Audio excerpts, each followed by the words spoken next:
On March 5, 2018, the medical staff at a hospital in San Diego, California, was awaiting the arrival of a 28-year-old patient named Brigida.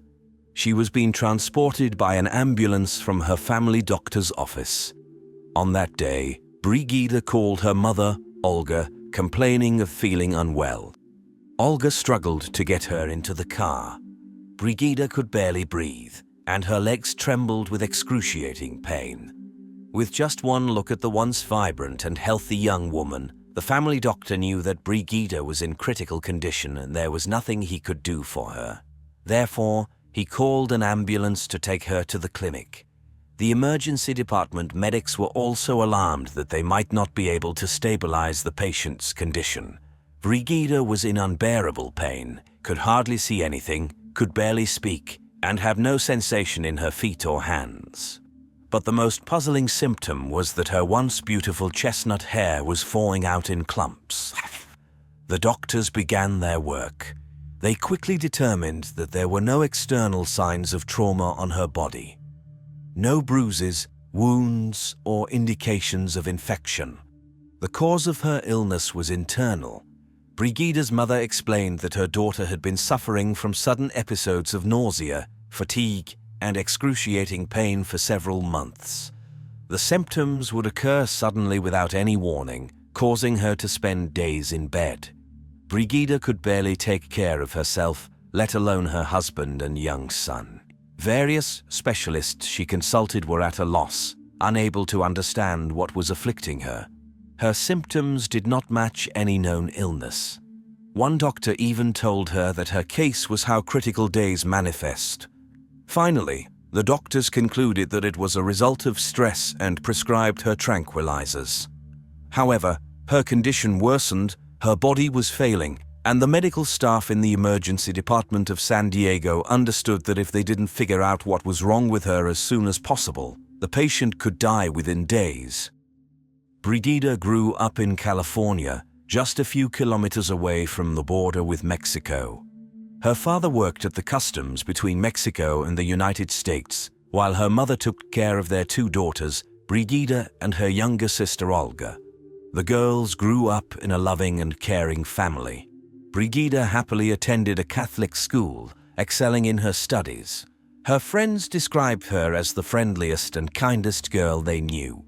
Brigida had a passion for running and even participated in competitions representing her school. It was through running that she met her future husband, Race Remington Uto. They met in high school. Race attended a different school but was also passionate about sports. At first, Brigida's family didn't pay much attention to their friendship because their daughter wasn't interested in dating boys. Her time was consumed by studying and sports. However, gradually, the young couple became more and more involved with each other and started dating. Race managed to bring out a more adventurous side of Brigida, and soon they became inseparable. Race had a highly ambitious goal. He dreamt of attending the United States Naval Academy in Annapolis. The acceptance rate for students was less than 8%, making it a challenging task. The applicant had to excel in school, work on personal development, engage in sports, participate in community life, engage in volunteer work, and much more.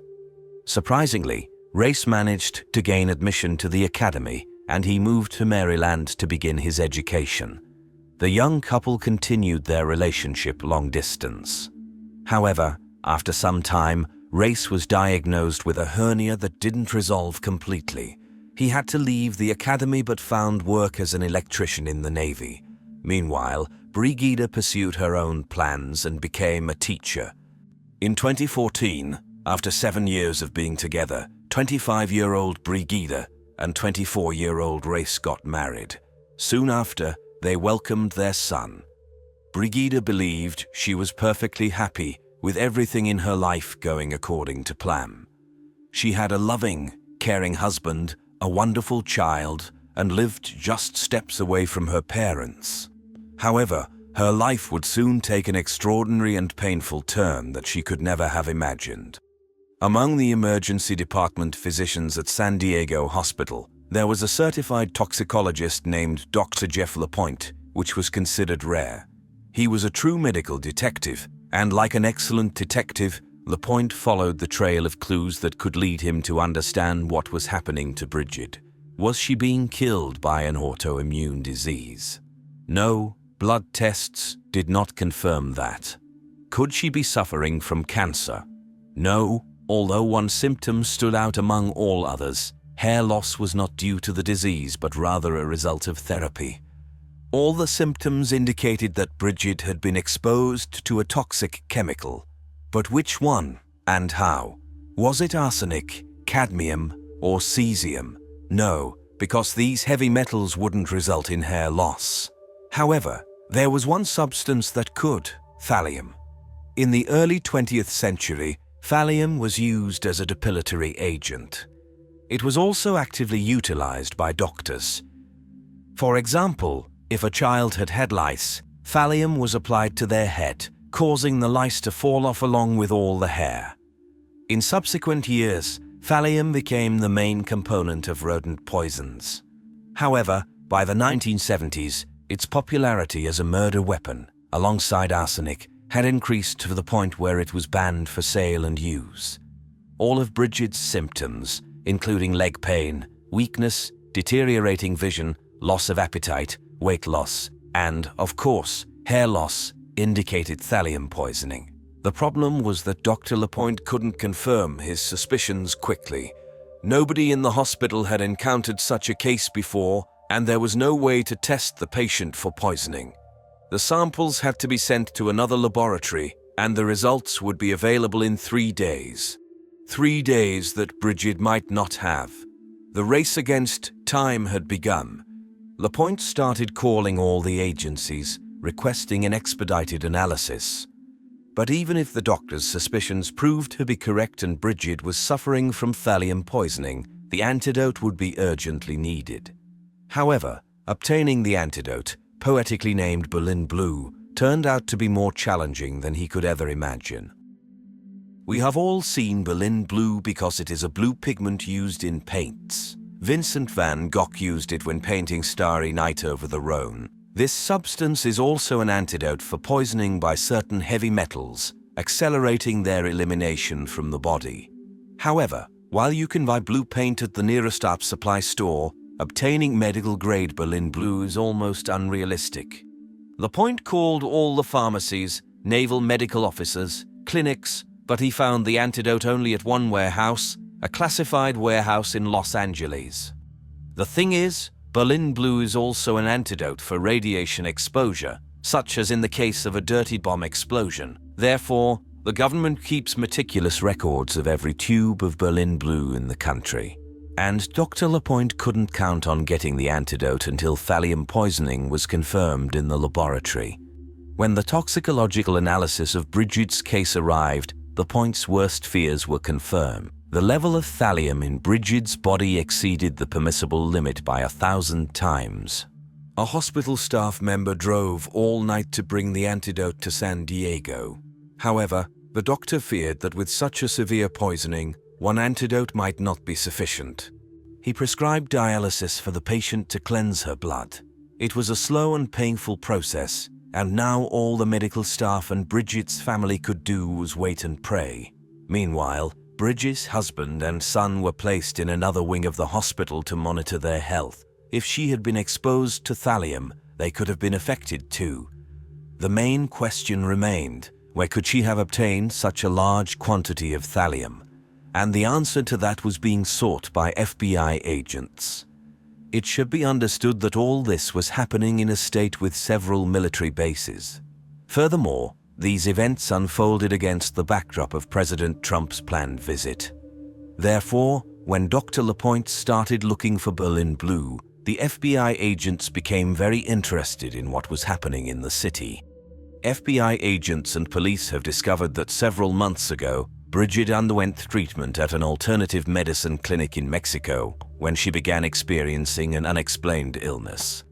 The police investigated this lead but ultimately dismissed it. The school where Bridget taught was a former military base during World War II, where rodent poisoning could have occurred in the past. In that year, many teachers at the school fell ill. However, this lead also turned out to be a dead end. Investigators could not dismiss the possibility that Bridget had used thallium herself as a cry for attention due to her depression. But everyone who knew her claimed that she loved life and would never abandon her son. Furthermore, her depression emerged after the appearance of unexplained symptoms, not the other way around. Dr. Lapointe had his own suspicions about how his patient had been poisoned. He conducted a scan of Bridget's internal organs and was horrified to discover numerous white spots throughout her digestive tract. It became evident that the poison was entering her body through food.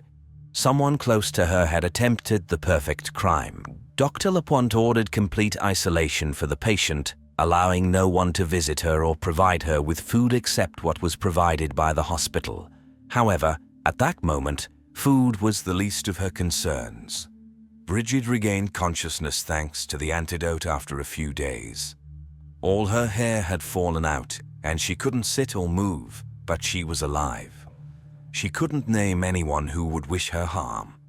However, the police knew that poisoning is always a personal crime committed by a close friend or family member. It was also interesting that Bridget's husband and child were unharmed. The police spoke with her sister, parents, and husband, all of whom were eager to help with the investigation. Ray wept and lamented that he couldn't switch places with his wife to relieve her suffering. He said what the detectives wanted to hear, yet investigators sensed falsehood in his words. The medical staff also noted that he didn't seem as concerned and asked strange and sometimes inappropriate questions. Response to the suspicion regarding her husband's involvement, Bridget became angered and vehemently denied it. She insisted that Ray had been caring for her when she was unwell, taking care of their son and bringing her to the hospital. Furthermore, he would prepare meals when she lacked the strength to get out of bed. However, during the conversation with Bridget, the investigators learned something that sent chills down their spines. Ray had a rather unusual hobby. He enjoyed collecting rare seeds of poisonous plants. This piqued the police's interest, and after 16 days of Bridget's hospitalization, the police gathered enough evidence to search their home. Ray opened the door and appeared somewhat agitated. The detectives asked him to hand over all the family's gadgets, and he willingly surrendered all the phones and laptops. However, he couldn't help but notice that all the search histories on the devices had recently been cleared. Despite the supposedly deleted data on his phone, the police found 2 books in Ray's mobile, Criminal Poisoning and the Poisoner's Handbook. According to the Poisoner's Handbook, thallium gives the poisoner the ability to control how quickly their victim dies.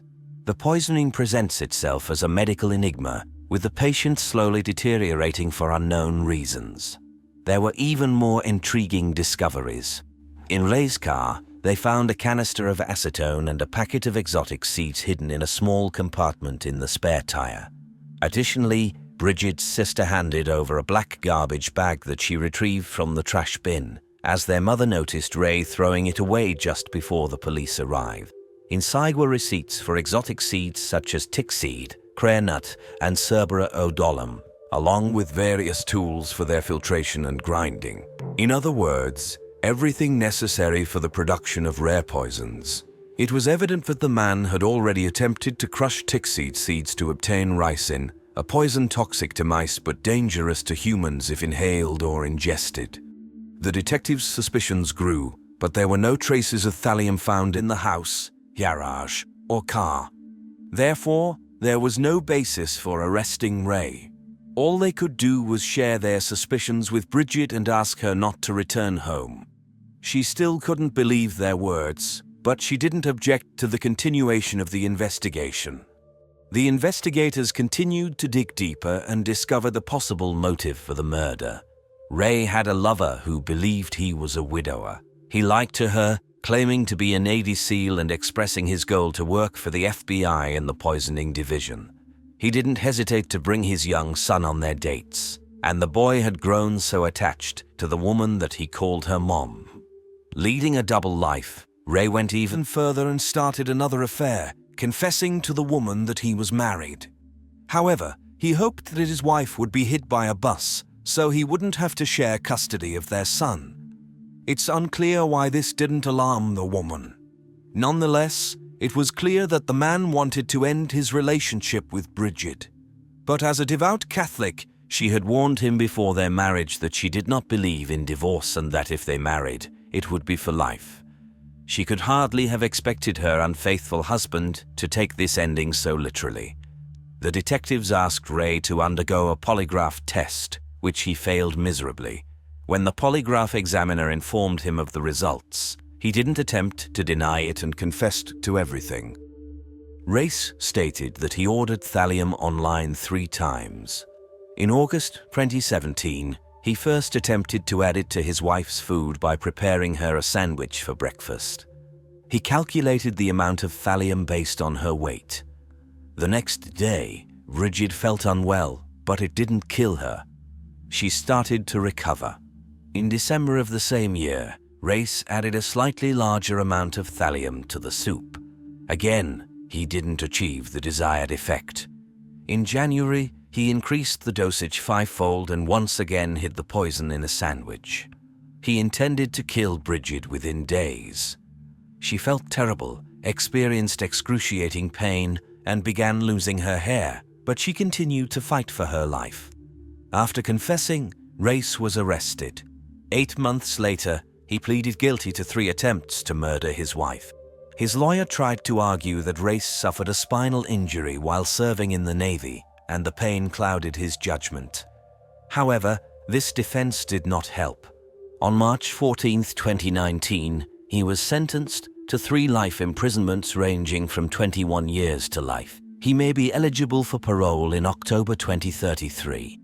If he is lucky and succeeds in his first attempt at freedom, he will serve only 14 years in prison and become a free man before his 42nd birthday. During the trial, Bridget was finally able to address her husband personally. She said, "I wanted to believe that I knew the man I married 3 years ago, the man I had been dating for nearly 10 years. I wanted to believe that he would never harm me. I am horrified by the thought that he could be responsible for attempting to kill me. How could you do this to the mother of your child? Why do you think you have the right to decide that I am not a worthy mother for your son? How could you decide that the way to end our marriage is by slowly killing your wife, watching her suffer for months? I cared for you and I loved you." Every time Bridget recalls the incident, she breaks into a cold sweat. She felt unwell and was lying in bed. Her husband brought her a sandwich with peanut butter. Their little son climbed onto the bed and asked for a bit. Race immediately shouted at her not to give him any. Bridget doesn't know if there was thallium in that sandwich, but she believes her son was at least on the brink of severe poisoning. Despite Bridget's reluctance to admit divorce, she eventually divorced Race. She still suffers from constant fatigue, weakness in her legs, and nerve damage. However, she is gradually recovering and has returned to work at a school for children with special needs. She admits that now it is much easier for her to find an approach to each student. Bridget, who once couldn't walk, is now running again, trying skydiving, and striving to live life to the fullest. Brent Poole took his wife's hand and surveyed the stretch of sandy beach between the Atlantic Ocean and vast dunes. They strolled slowly past private beach houses, and as they were engulfed by the darkness of the last untouched miles of forest running alongside the shore, the young man once again marveled at how romantic Myrtle Beach was. Situated between South Carolina and North Carolina, it was at the heart of the popular Grand Strand Beach.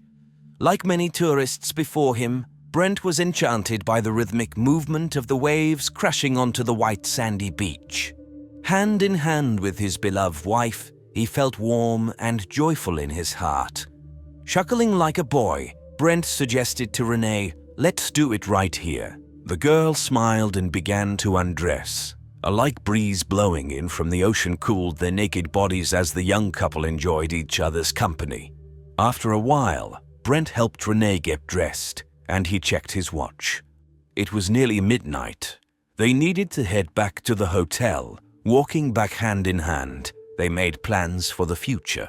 In the distance, they noticed a large man dressed in black. his body covered tightly.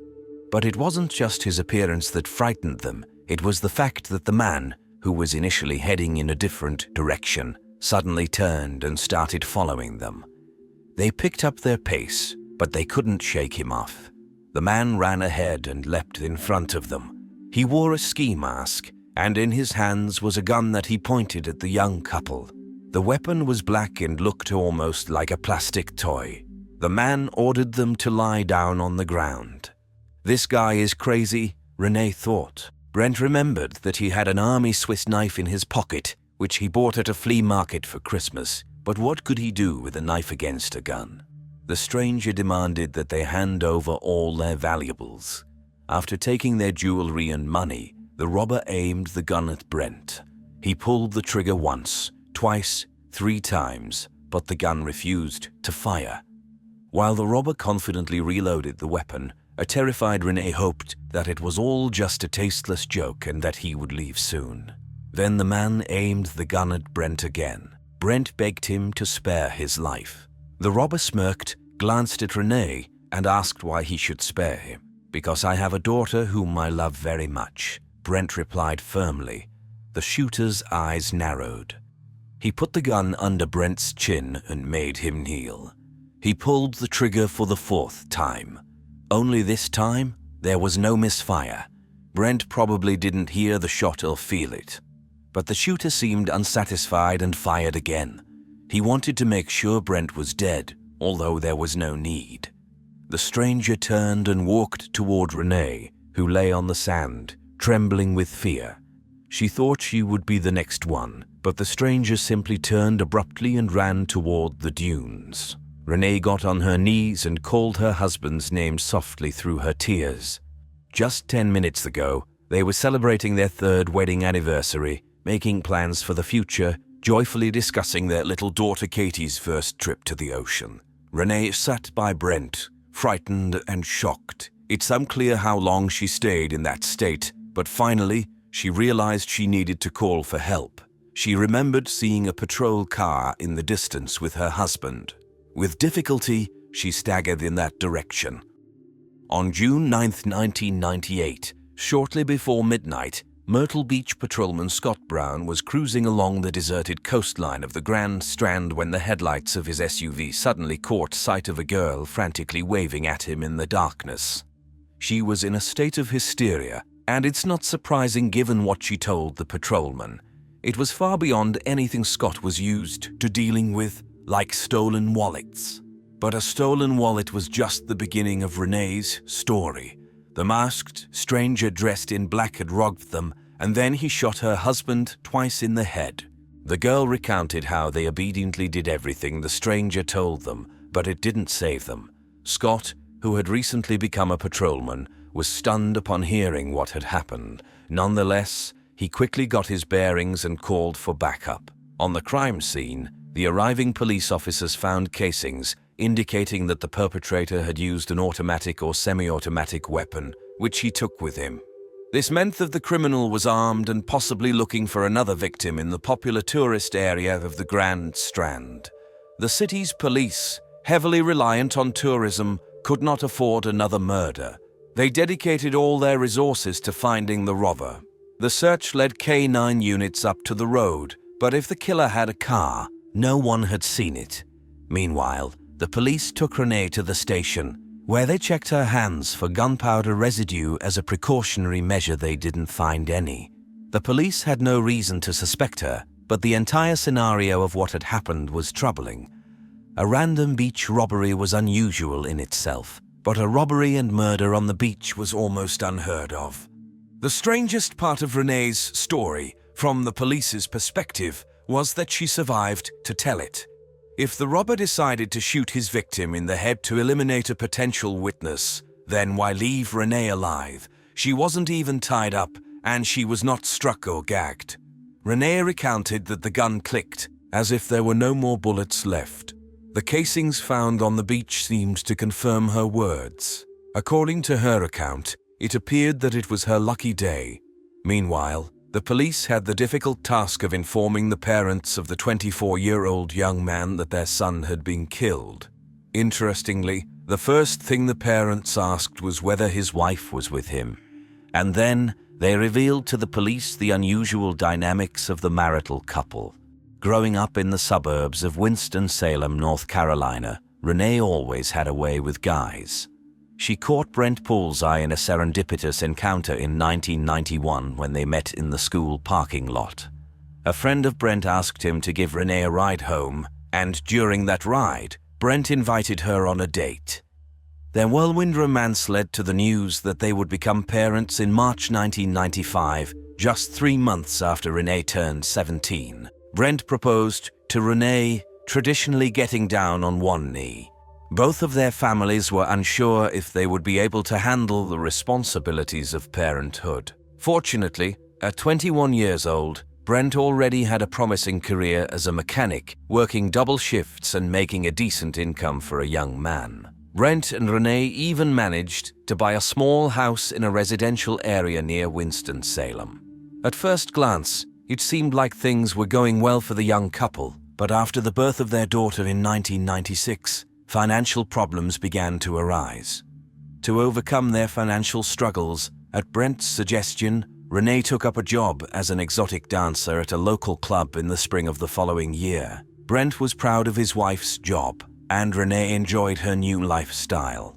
Her new job promised to help the family forget about their financial woes, with earnings ranging from $200 to $400 per night. However, Renee brought more than just cash home from the club. She became involved with some of her female co-workers, and according to rumors circulating in the club, Brent was supportive of these relationships.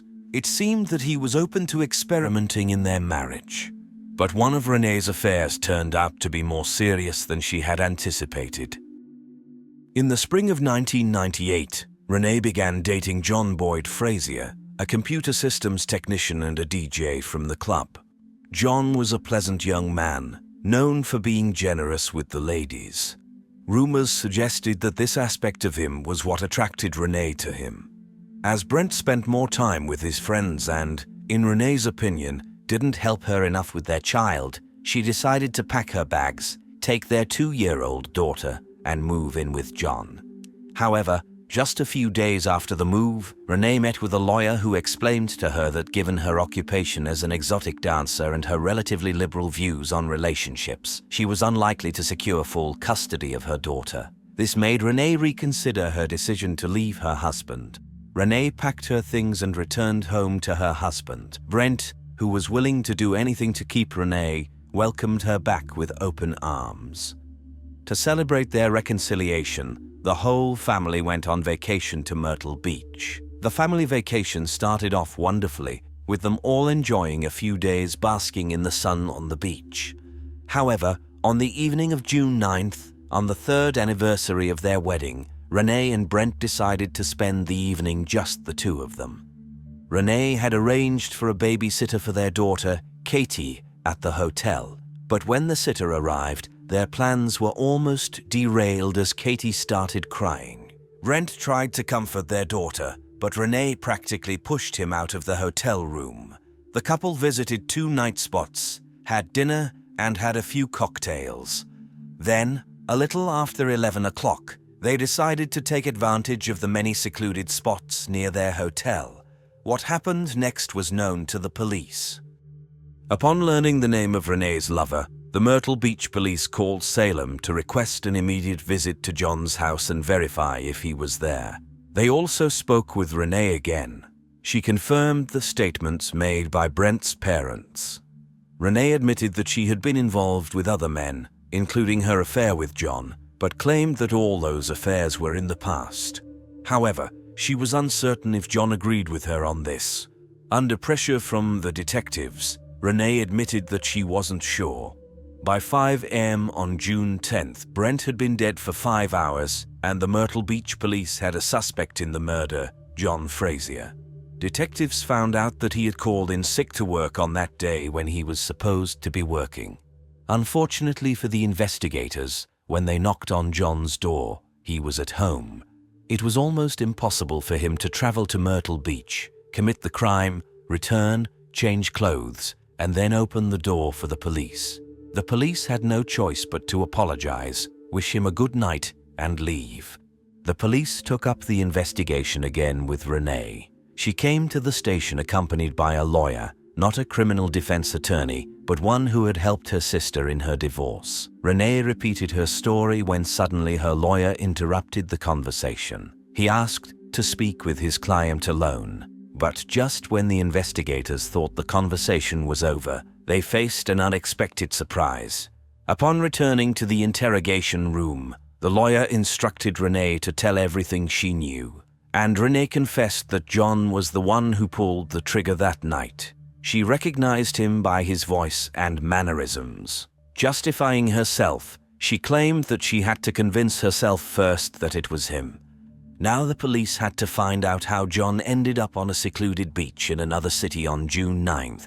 Fortunately, a witness appeared at the right time. Bruce Wolford, a bartender at the club where Renee worked and John's friend, heard Renee talking to John about her plans to go to Myrtle Beach with her husband for their wedding anniversary. He also mentioned seeing John attempting to fight Brent on one occasion.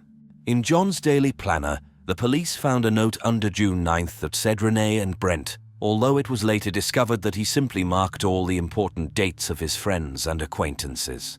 John was immediately arrested, but unlike Renee, he didn't give away a single word. The investigators believed that they would get the whole story from Renee. She made a mistake when she recanted her initial testimony. She was arrested right next to the funeral home and taken in for questioning. The detective did everything possible to extract information from Renee, even if it meant deceiving her. Although John Frazier refused to speak, the detective falsely told Renee that John had confessed to killing her husband at her request. They threatened her, saying that she would never see her daughter again unless she accused John of the crime and revealed where he had hidden the weapon. Gradually, after a 2-hour interrogation, Renee's story began to change. She confessed that she knew about John's threats to kill Brent but didn't take her lover's words seriously. The next day, Renee was accused of murder, and the prosecutor decided to insist on the harshest punishment for her. Her defense attorney, who specializes in criminal cases, demanded that she withdraw her confession. The case against Renee was essentially based on the fact that John was the shooter. However, the prosecutors faced serious difficulties. Apart from Renee's confession, they had no other evidence. To prove that Renee lured her husband out of the hotel room to set up John as the shooter, they needed a witness who could link her lover to the crime scene. And they found 2 witnesses right away. 2 elderly individuals were also staying at the same hotel as the couple and coincidentally celebrating their wedding anniversary there. On the day after the murder, they contacted the police to report that they had been on the beach the previous evening and saw a man dressed in black who frightened them. They identified John from a photograph, claiming that he appeared suspicious and they remembered his face. Although this statement immediately raised many doubts because it was nighttime and the beach had limited lighting, making it unlikely for them to clearly see a man at a considerable distance. Nevertheless, the prosecutors attempted to convict Renee, hoping that her accomplice would then admit guilt. Renee's guilt hinged on what she knew about John's plan. However, if John was not the murderer, then she had no connection to the crime at all. Detectives managed to pressure the shocked girl into confessing, which became the primary evidence against her in the case. Renee lost 15 pounds during this ordeal. They desperately needed a confession to prevent tourists from fearing to visit the city. It was crucial for them to portray Brent's death as something other than a random robbery. Renee's defense attorney believes that she was convicted for her lifestyle. However, the prosecutors argued that her lifestyle had a more significant impact on Brent. Being unfaithful to her husband and working in such a profession made divorce not an option for her. It seemed more logical to get rid of Brent. Her reunion with her husband was just one step in her fatal betrayal because being with her boyfriend during her husband's murder did not play in her favor. The jury deliberated for a long time and finally found the prosecution's arguments more compelling. Kimberly Renee Poole was sentenced to life imprisonment without the possibility of parole. The trial of John, who had no intention of admitting guilt, took place shortly after that. He was sentenced to 30 years in prison despite the lack of actual evidence against him. The prosecutors didn't even call Bruce Wolford to testify. If Bruce had been a reliable witness, the prosecutors would have been eager to put him on the stand and convince the jury that John was the only person with a motive to remove Brent Poole from the picture. The problem was that there were several people who liked Renee and saw her husband as an obstacle, and Bruce Wolford was at the top of that list. Darrell Wilson, a private detective hired by John Fraser's mother, thoroughly investigated the case and came to the conclusion that Bruce was just as likely a suspect as John. The former police officer spoke not only with Bruce but also with many other witnesses involved in the case. In particular, he found Chris Hensley, another witness completely ignored by the police, who had a much better view and recollection of what happened on the beach that night. Firstly, he deduced what Renee and Brent were doing on the beach after seeing Brent's unbuttoned shirt. Secondly, he encountered a man dressed in black who passed very close to him, and Chris even greeted him out of politeness. According to Chris, the composite sketch based on his description didn't resemble John at all. However, when the private detective showed Chris a computer-generated composite and pictures of Bruce, Chris stated that the man in the photo matched the composite sketch very closely based on what he remembered about the person's height, hair, and face. Even more incriminating was the fact that Bruce had installed spyware on Renee's home computer, giving him complete control over her computer. This allowed him to monitor Renee's activities for 6 months, knowing everything about her whereabouts and plans, and reading all her emails and messages.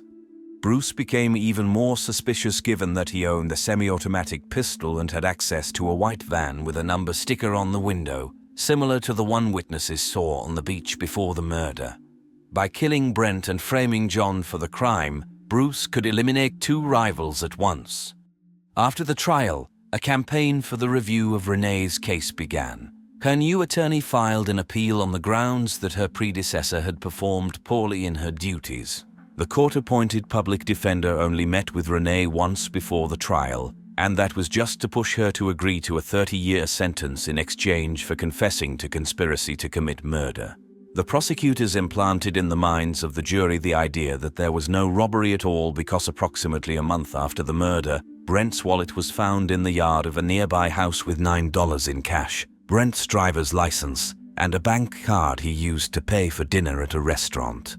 However, the defense attorney could easily prove that $50 were missing from Brent's wallet, which he had withdrawn from an ATM on the night of the murder to pay the babysitter. Moreover, the babysitter's testimony about Renee's alleged haste was misinterpreted. The babysitter could only sit with the child from 9 p.m. to 12 a.m., and she got lost, took some time to find the right hotel, and was 15 minutes late. Therefore, Renee was in a hurry to go for a walk with her husband just to spend more time with him within the 3-hour time frame allocated for babysitting. These are not all the facts that were not presented by the defense at the trial. In particular, there were electronic emails confirming that it was Brent who suggested going to Myrtle Beach. So, it wasn't Renee who lured her husband to a secluded beach. It was Brent who wanted to add some excitement to their intimate life, which is why they bought a beach towel on the way back from the restaurant at 10:52 p.m. Since they were supposed to go back home the next day, it was their last evening when Brent's desire could be fulfilled. Everything happened spontaneously. If it was premeditated, Renee would have taken a small towel with her to ensure nothing hindered the execution of her plan. Moreover, if the murder was planned, it would have been more logical for Renee to keep her husband in a secluded, wooded area until her accomplice arrived. However, the crime occurred as they were returning to the hotel. When they noticed a stranger following them, they hurried their pace. Brent even had time to draw his knife and potentially alter the situation in his favor. The Brent family has initiated an investigation along this path, claiming that Renee is responsible for everything. They have turned against her, blaming her for the moral choices their son made and desired. Renee's attorney should emphasize that Brent himself wanted her to work as a stripper and engage in relationships with other people, undermining the prosecution's theory. As Renee continues to fight for what is called mitigation of punishment after the verdict, she serves her sentence in prison. Brent's parents have been granted custody of Katie, although Renee managed to build a healthy and loving relationship with her daughter. In prison, Renee creates Braille textbooks for blind children, and her colleagues and supervisors highly value her work. To this day, she maintains her claim of innocence and insists that she does not know who robbed them with Brent and shot her husband. Larry Riskin joined the Navy after school, and over the years of service, he achieved the rank of commanding officer in the Navy fleet. He participated in the Persian Gulf War and demonstrated courage and bravery multiple times, but unexpectedly discovered that he was taking orders from a fragile woman. Larry met Sonia Rios at a barbecue. She owned a beauty salon in the city of Lomita, a suburb of Los Angeles. He was immediately attracted to the very beautiful and striking woman, and within a year, Sonia took her husband's family name and became Sonia Riskin. They settled in Sonia's house. Larry was always extremely close to his family, parents, brothers, and especially his younger sister Sherry Jackson. But everything changed with the arrival of Sonia. She did not allow him to see his relatives, inventing various reasons why they couldn't visit them in Washington. The relationship deteriorated to the point that Larry didn't communicate with his sister and brothers for over 10 years. They only heard rumors that he had resigned and found a job as a teacher for children with special needs. His colleagues remember that he loved children and adored his job. However, he confessed that he was unhappy at home. One thing weighed heavily on him. He dreamed of becoming a father. However, Sonia did not want to have children, and being a very beautiful woman, she misled Larry, pretending to be younger than him. In reality, she was 16 years older. Of course, women at that age are still capable of having children, but Larry felt that his chances of fulfilling his dream were diminishing with each passing day. That's why he grasped at the last straw. In Sonia's homeland, the Philippines, he became attached to his wife's brother's grandchildren, Quincy and Jetmark. The parents of the teenagers believed that with Sonia and Larry in the USA, their children would have a better future, so they supported Larry's proposal to adopt them. Sonia did not object, but insisted on taking care of all the legal matters herself. A year passed, 2, 3, but the process of adoption was not progressing. Larry discovered that Sonia was intentionally sabotaging the adoption process. At that moment, it was his last chance to create a complete family, and he was very disappointed. So much so that he demanded a divorce.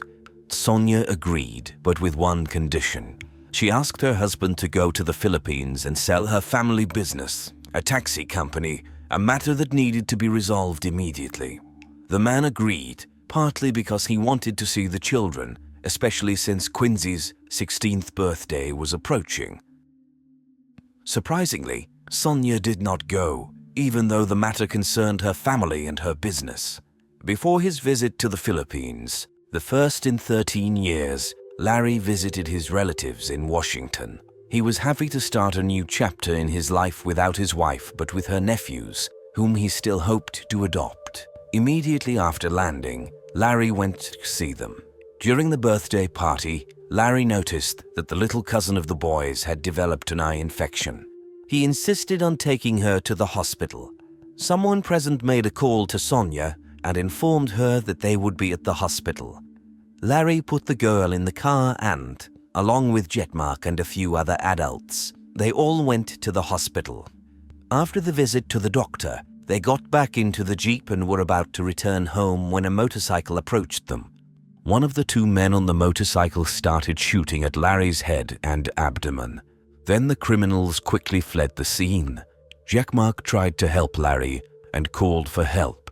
He was confident that they would save him since the hospital was only a few steps away. But the boy was mistaken. They couldn't save Larry. He was 43 years old. When Sonia was informed of her husband's murder, she completely lost control. She was shaking all over and needed help from neighbors Nicole and Jim Thompson to calm her down. Nicole called Larry's sister, Sherry, to inform her about what had happened, but unexpectedly, Sherry started blaming Sonia for everything. Nicole and Jim didn't take her words seriously. Not then. However, the next morning, Sonia asked Jim again to come and help her search for documents. When Jim learned that Sonia was looking for her husband's insurance policy, he refused to help her. While Larry's family was preparing for his funeral, his wife was only interested in the insurance. Moreover, Sonia had no intention of attending the funeral. She arranged for her husband to be cremated, and the urn with his ashes remained in the Philippines with one of her relatives. Larry's relatives saw this as another blow from Sonia, but they still held the funeral and prepared a niche in the mausoleum, where they hoped to someday place the urn with his ashes. They hoped that the Philippine police would solve this case, confident that Larry's wife was behind it all. But at that time, they still didn't know, nor could they have known, that there was another mystery in this story, another man, and another murder. It was news that had the impact of a bomb exploding. Larry Riskin was not Sonia's first husband, and the reason why they were no longer together with her first husband was that he was killed in the Philippines 19 years ago. The man's name was Earl John Bordeaux. Earl's family lived in Davenport, Iowa, in the same house where he grew up. He was the pride of the family. Earl joined the Navy during the Vietnam War, but his unit was stationed in the Philippines, where he met an attractive local girl named Sonia, who sang at a nightclub near their base. It was obviously love at first sight because the young couple quickly got married, and a few months later, Earl brought his young wife home to meet his family. However, the happy reunion did not go well.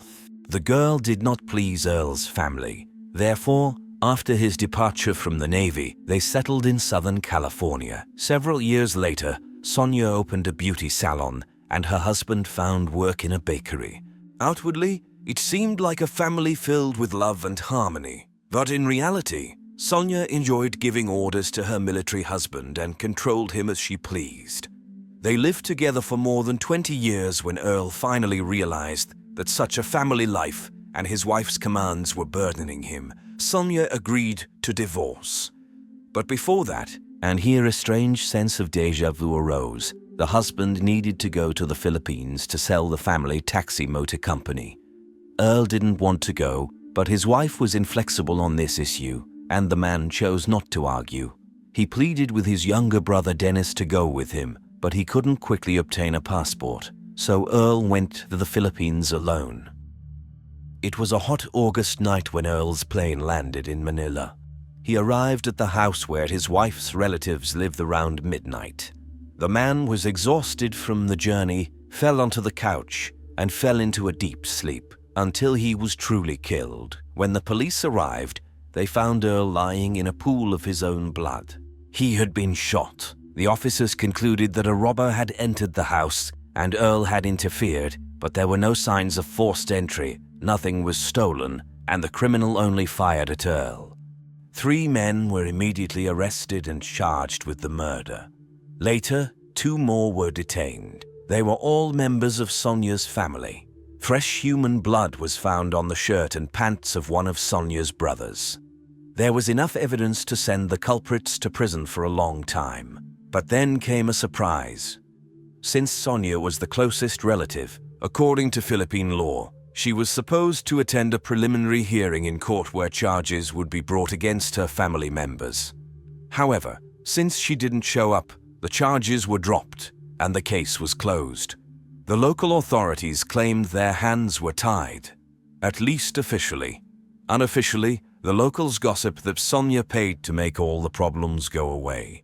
As they explain it, $1,000, and the witnesses would stay silent and the evidence would disappear. Earl's brother, Dennis, felt guilty because he let his brother go alone, so he constantly called a lawyer in the Philippines, spending thousands of dollars on his own investigation, hoping to make Sonia worried. But instead, he became the target himself. He received around 200 threats over the phone, but he didn't calm down. He reported Sonia to the police and the FBI. As a result, he became the target of the killer. It happened once while he was fishing. The shooter missed, but it didn't end there. Later, the attack happened right near his garage. Dennis informed the FBI about everything, but nothing happened. The Bordeaux case was forgotten until, after 10 years, Dennis learned that Sonia had a second husband, and he suffered the same fate as his brother. Dennis hoped that the renewed interest in Sonia could also revive interest in his brother's case. Once learning Sonia's plans to obtain not only all the property but also her husband's insurance, things didn't go as planned. The insurance company hired a private investigator who quickly discovered that fraud was nothing new for Sonia. She had burned down her beauty salon for insurance purposes, manipulated taxes and receipts. She had been caught twice before, so her name was known to the police. The investigator provided his report to the employer, and the insurance company refused to pay Sonia the insurance money. However, the investigator's work impressed Sherry and her family so much that they hired him to investigate the murders. He quickly found out that Earl's and Larry's murders were similar in that the Sony brothers were involved in both crimes. They, like other family members, were financially dependent on Sonia and were willing to do anything she demanded. Sherry, just like Dennis, handed everything the private investigator found to the FBI, hoping that an investigation would finally begin. However, weeks and months passed and nothing changed. Sonia continued working at her salon as usual. But after the new year, Sherry started receiving emails. The author claimed that Sonia was responsible for Larry's murder and offered to return his sister's ashes. The emails were signed by John Bordeaux. How could that be? Bordeaux was the surname of Sonia's first husband, but Earl John Bordeaux had long been dead. It turns out that Sonia had a son whose existence she kept secret. She gave birth to a boy in the Philippines when she was a very young girl, a teenager. Earl adopted the boy after their wedding. Earl's family knew nothing about him, nor did Larry's family, despite Larry's desperate desire to have children. Nevertheless, Sherry decided to respond to the emails, primarily because she wanted to return Larry's ashes. John asked for $35,000 in return, but the more they corresponded, the more Sherry became afraid of what kind of person he might be. What if he was a fraud or something worse? With each new letter, she realized that he was indeed worse. For an additional fee, he offered another service to kill Sonia, whom Sherry despised. Sherry was frightened, not knowing how to escape this situation and fearing what else might happen. Her fears were not unfounded. On April 27, 2007, in Lamita, the 60-year-old owner of a beauty salon was found murdered. She had been shot, and the killing resembled an execution rather than a random shooting. The victim was Sonia Riskin, known as the Black Widow of Lamita, who was suspected of killing not one, but two husbands. She met the same fate as her victims. The arriving police were struck by the meticulous and well-kept nature of the house. It appeared that the owner rarely received visitors during her lifetime, which perfectly matched her character as a reclusive and suspicious woman. It was also interesting to note that there were no signs of forced entry. It seemed that the killer simply entered the house and shot his victim. Her purse remained untouched, along with the cash inside. The neighbors saw nothing. The victim's relatives immediately rushed to the scene, among them her beloved nephew, Eric de la Cruz. Sonia regarded him as her favorite grandson and was proud of him.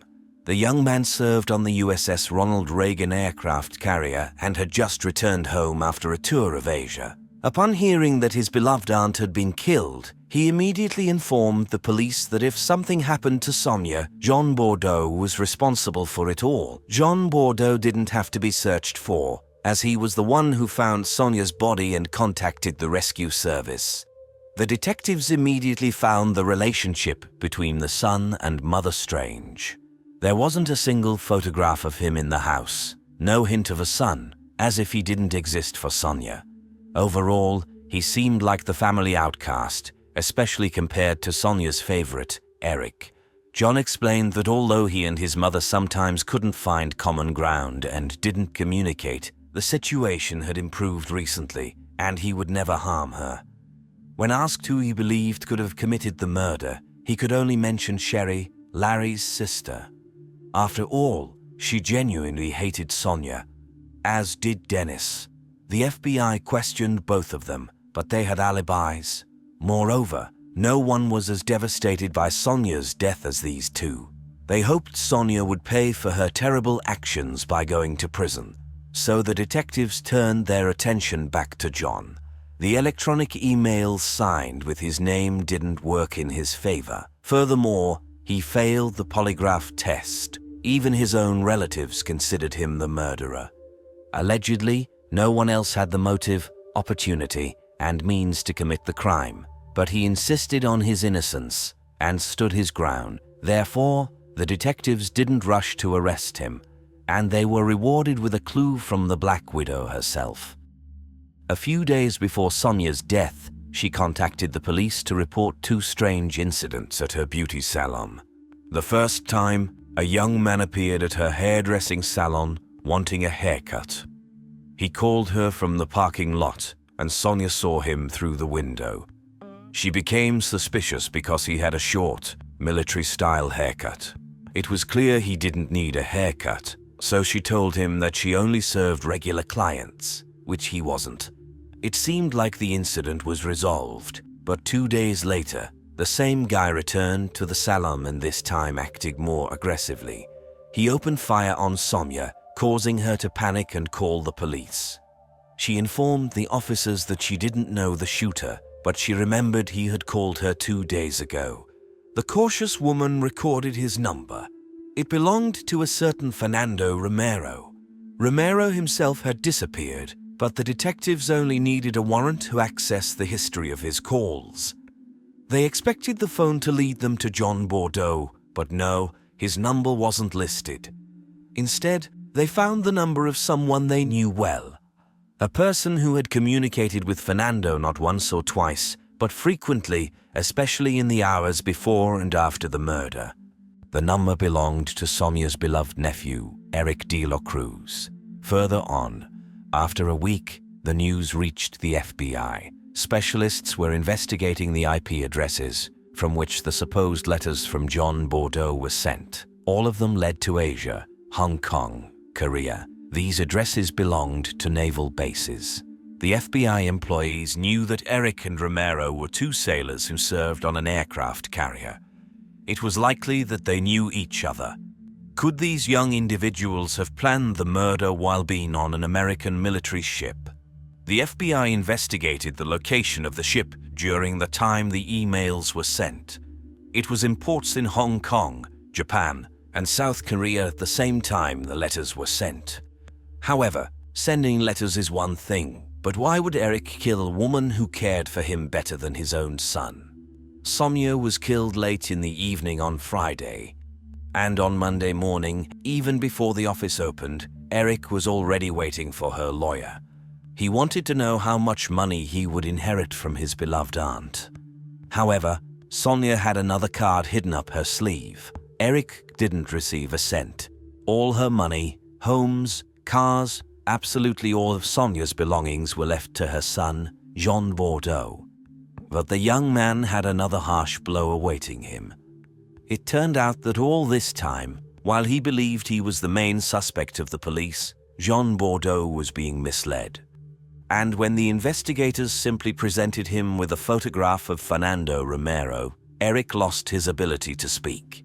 Choking on surprise and stumbling over his words, he blurted out that he had conducted his own investigation and Fernando had nothing to do with it.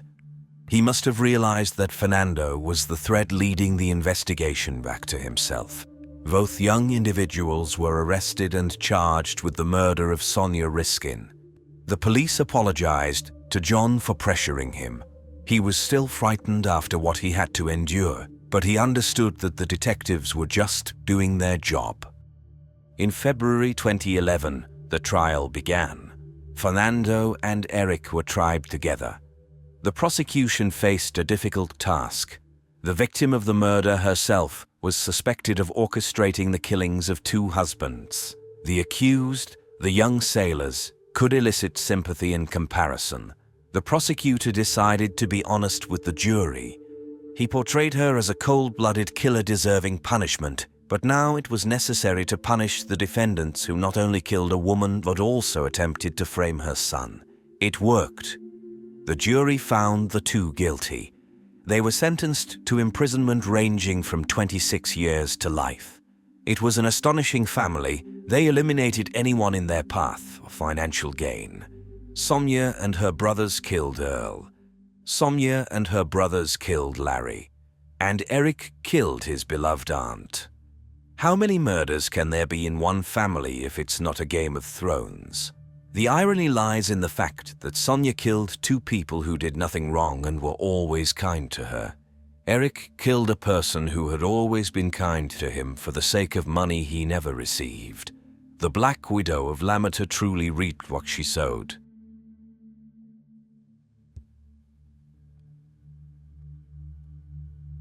In 2019, Sherry went to the Philippines to personally try to find Larry's remains. She could only ascertain that the remains were passed from one relative to another under Eric's orders. In the end, her search led her to a house that had obviously been vacant for a long time. She couldn't fulfill her dream of returning with her brother's urn to their homeland. Perhaps they first saw each other at the team gathering participating in cross-country running competitions in early autumn of 1995. Two high school girls from neighboring small towns competing in the 3-kilometer race. No one saw them exchange even 2 words or shake hands, as is customary among competition participants. And why should they? The girls hardly knew each other's names. Their characters and interests were so polarized. One of them, a cheerful, smiling blonde with translucent skin, captivated her classmates. The other, more graceful and petite, mesmerized with an entirely different beauty. Dark hair framed her face like a halo. Her eyes revealed a lively, inquisitive mind and determination. Catching her penetrating gaze made it impossible to look away.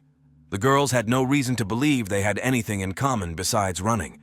How could they know that their fates would be forever linked by their acquaintance with a young man, tall, sun-kissed, an aspiring cadet at a military academy? The two runners stood at the starting line, awaiting the shot from the starting pistol. It wouldn't be long before they would meet again. On the early morning of December 4th, 1995, a farmer traveling along a country road noticed the body of a teenage girl on the ground behind a barbed wire fence. Initially, it seemed to him that the poor girl had fallen victim to a car accident. Her face was almost unrecognizable. As later became known, she had been struck with something heavy, followed by 2 gunshots to the head. She was wearing shorts and a t-shirt with an inscription that quickly led the police to her school and eventually helped identify the girl. Adrian Jones, a 16-year-old student from the small town of Mansfield, southeast of Fort Worth. The former farming settlement with a rodeo arena and charming antique shops along the main street, Mansfield was one of the last places near Dallas and Fort Worth where the serene atmosphere of a small town still lingered. In 1984, seeking a quiet and peaceful place to raise their children, Bill Jones and his wife Linda, along with their 3 kids, Adrienne and her younger brothers, moved to Mansfield. Bill was captivated by the modest neighborhood where houses stood neatly in rows, their green, lovely yards touching each other, while the voices of playing children echoed through the streets. Bill and Linda raised their children with strictness, especially Adrienne. However, she was never a rebel. She excelled academically and dedicated a lot of time to sports. After a knee injury during a football game, she joined the girls' cross-country team to get back in shape and proved herself to be such an excellent runner that she helped the team qualify for participation in regional competitions in Lubbock. The restaurant manager where she worked part-time was thrilled with the cheerful and lively employee, as were the customers, especially the boys. There was no shortage of guys interested in dating Adrienne, and it was precisely her sociable nature that made the investigation into her murder so challenging. Typically, when adults are killed, there are no more than 24 people who knew them closely. But a high school girl interacts with hundreds of other kids every day. Detectives quickly realized that Adrienne knew her killer or killers. There were no signs of struggle at the crime scene. Her hands or legs weren't tied. No one had broken into her home to abduct her. Subsequent autopsy revealed that violence wasn't the motive behind the crime. Her death seemed more like an execution, a result of someone's incredible rage, because it takes an extremely cold-blooded person to shoot a familiar girl in the face from half a meter away. Police compiled a list of individuals who might have had a grudge against Adrienne when Bill and Linda Jones reluctantly informed detectives that on the evening of their daughter's death, they allowed her to talk on the phone after the usual 10 p.m. curfew. Her boyfriend, Tracy Smith, was on a trip with his parents and managed to call her quite late. Bill allowed his daughter a few minutes to talk to Tracy. Linda overheard during the conversation that her daughter told Tracy to hold on because someone else was calling. Adrienne switched to call waiting and spoke with someone for a minute before ending the call with Tracy. When Linda asked her daughter who had called, she replied, "Oh, it's David from the cross-country team. He seemed upset about something." After talking with Tracy, Adrienne went to her room but didn't go to bed. Instead, she started ironing her school clothes. Linda recalls that her daughter seemed agitated. She instructed her to turn off the lights and go to sleep. The night passed quietly, except for the fact that shortly after midnight, Adrienne's younger brother heard the sound of a running engine near the house. When he looked out the window, he saw a pickup truck driving away from the house. The next morning, Adrienne wasn't in her room, but her parents thought she might have gone for a run. However, upon finding her sneakers, they grew concerned. Linda called her daughter's coach to inquire if there was a guy named David in the team. "Well, there's David Graham," the coach replied. Linda informed the coach that her daughter was missing and that David might have called her in the evening. The coach was puzzled. She didn't even know that David and Adrienne were friends. When asked if he had called the girl in the evening, David expressed confusion, stating that he had no reason to do so. Investigators also spoke with David, but quickly ascertained that he had no connection to Adrienne's death, so they didn't even propose a polygraph test to him. Firstly, Adrienne's phone book didn't have David's name. Secondly, none of her friends mentioned him. Adrienne's close friends claimed that she shared her most intimate secrets with them, yet none mentioned anything about David. The prime suspect in Adrienne's case became a teenage girl from Mansfield, Tara, who lived in a trailer and had earned a bad reputation in town. A year earlier, she suspected her boyfriend of cheating on her with one of Adrienne's friends. According to police reports, the girl attacked her rival with a baseball bat and wounded her boyfriend with a gun. During the trial, Adrienne testified in favor of her friend, for which the accused vowed revenge against her. Some school students were convinced that this girl was responsible for the murder because she had already demonstrated her capacity for violent attacks with weapons. However, she had a solid alibi and passed a lie detector test. In turn, Bill and Linda suspected their daughter's boyfriend, Tracy Smith, because he didn't attempt to contact the family after Adrienne's murder. The girl's parents didn't know Tracy well. He was a tall football player attending school in the neighboring town of Venus. Apparently, he and Adrienne had met 2 months prior at a diner where she worked. Tracy also successfully passed a polygraph test. However, he provided the police with a new lead. He said that Adrienne told him that during their conversation that evening, it wasn't David who called her at home, but Brian. She mentioned that Brian seemed upset and wanted to meet her that night to talk. Investigators discovered that Brian McMillan worked nearby the restaurant where the girl worked part-time. He had a strong liking for her and would often visit to see her. However, he became so intrusive that when the girl saw him at the restaurant, she would hide behind the counter. Things took a darker turn when investigators found out that the 17-year-old boy was taking 4 types of medications to manage symptoms of depression. During police questioning, he initially claimed not to know Adrienne, then admitted knowing her, but couldn't recall if he spoke with her that night because he had been drinking heavily for the past 6 months. He mentioned feeling sad because all his friends had girlfriends and he felt like an outcast. The police built a compelling case. A young man unable to attract the attention of a beautiful girl finds a way to meet her at night, but loses control. Brian didn't deny the possibility of visiting Adrienne or taking her somewhere. He simply couldn't remember. On December 15, 1995, the police searched his house, seized his pickup truck, and arrested him, despite his father's claims that his son hadn't left the house that night. After spending Christmas and New Year in jail, the young man underwent a polygraph test, which he passed successfully. Following Brian's release, numerous rumors circulated about the case, but no new suspects emerged. During the summer of 1996, after nearly 300 interrogations, detectives were forced to acknowledge that they no longer had even a single worthwhile lead. Bill and Linda sank deeper into despair. Bill restrained himself from interrogating every teenager he encountered in town. Linda would sit in her car and drive to the place where Adrienne was found at night, hoping to encounter her killer. It seemed that the case would never be solved. Then, suddenly, On August 29, 1996, a lawyer from the military academy in Annapolis contacted the investigators inquiring about any unsolved teenage girl murder cases involving a girl named Adrienne. Naturally, the investigators responded affirmatively, asking for more details.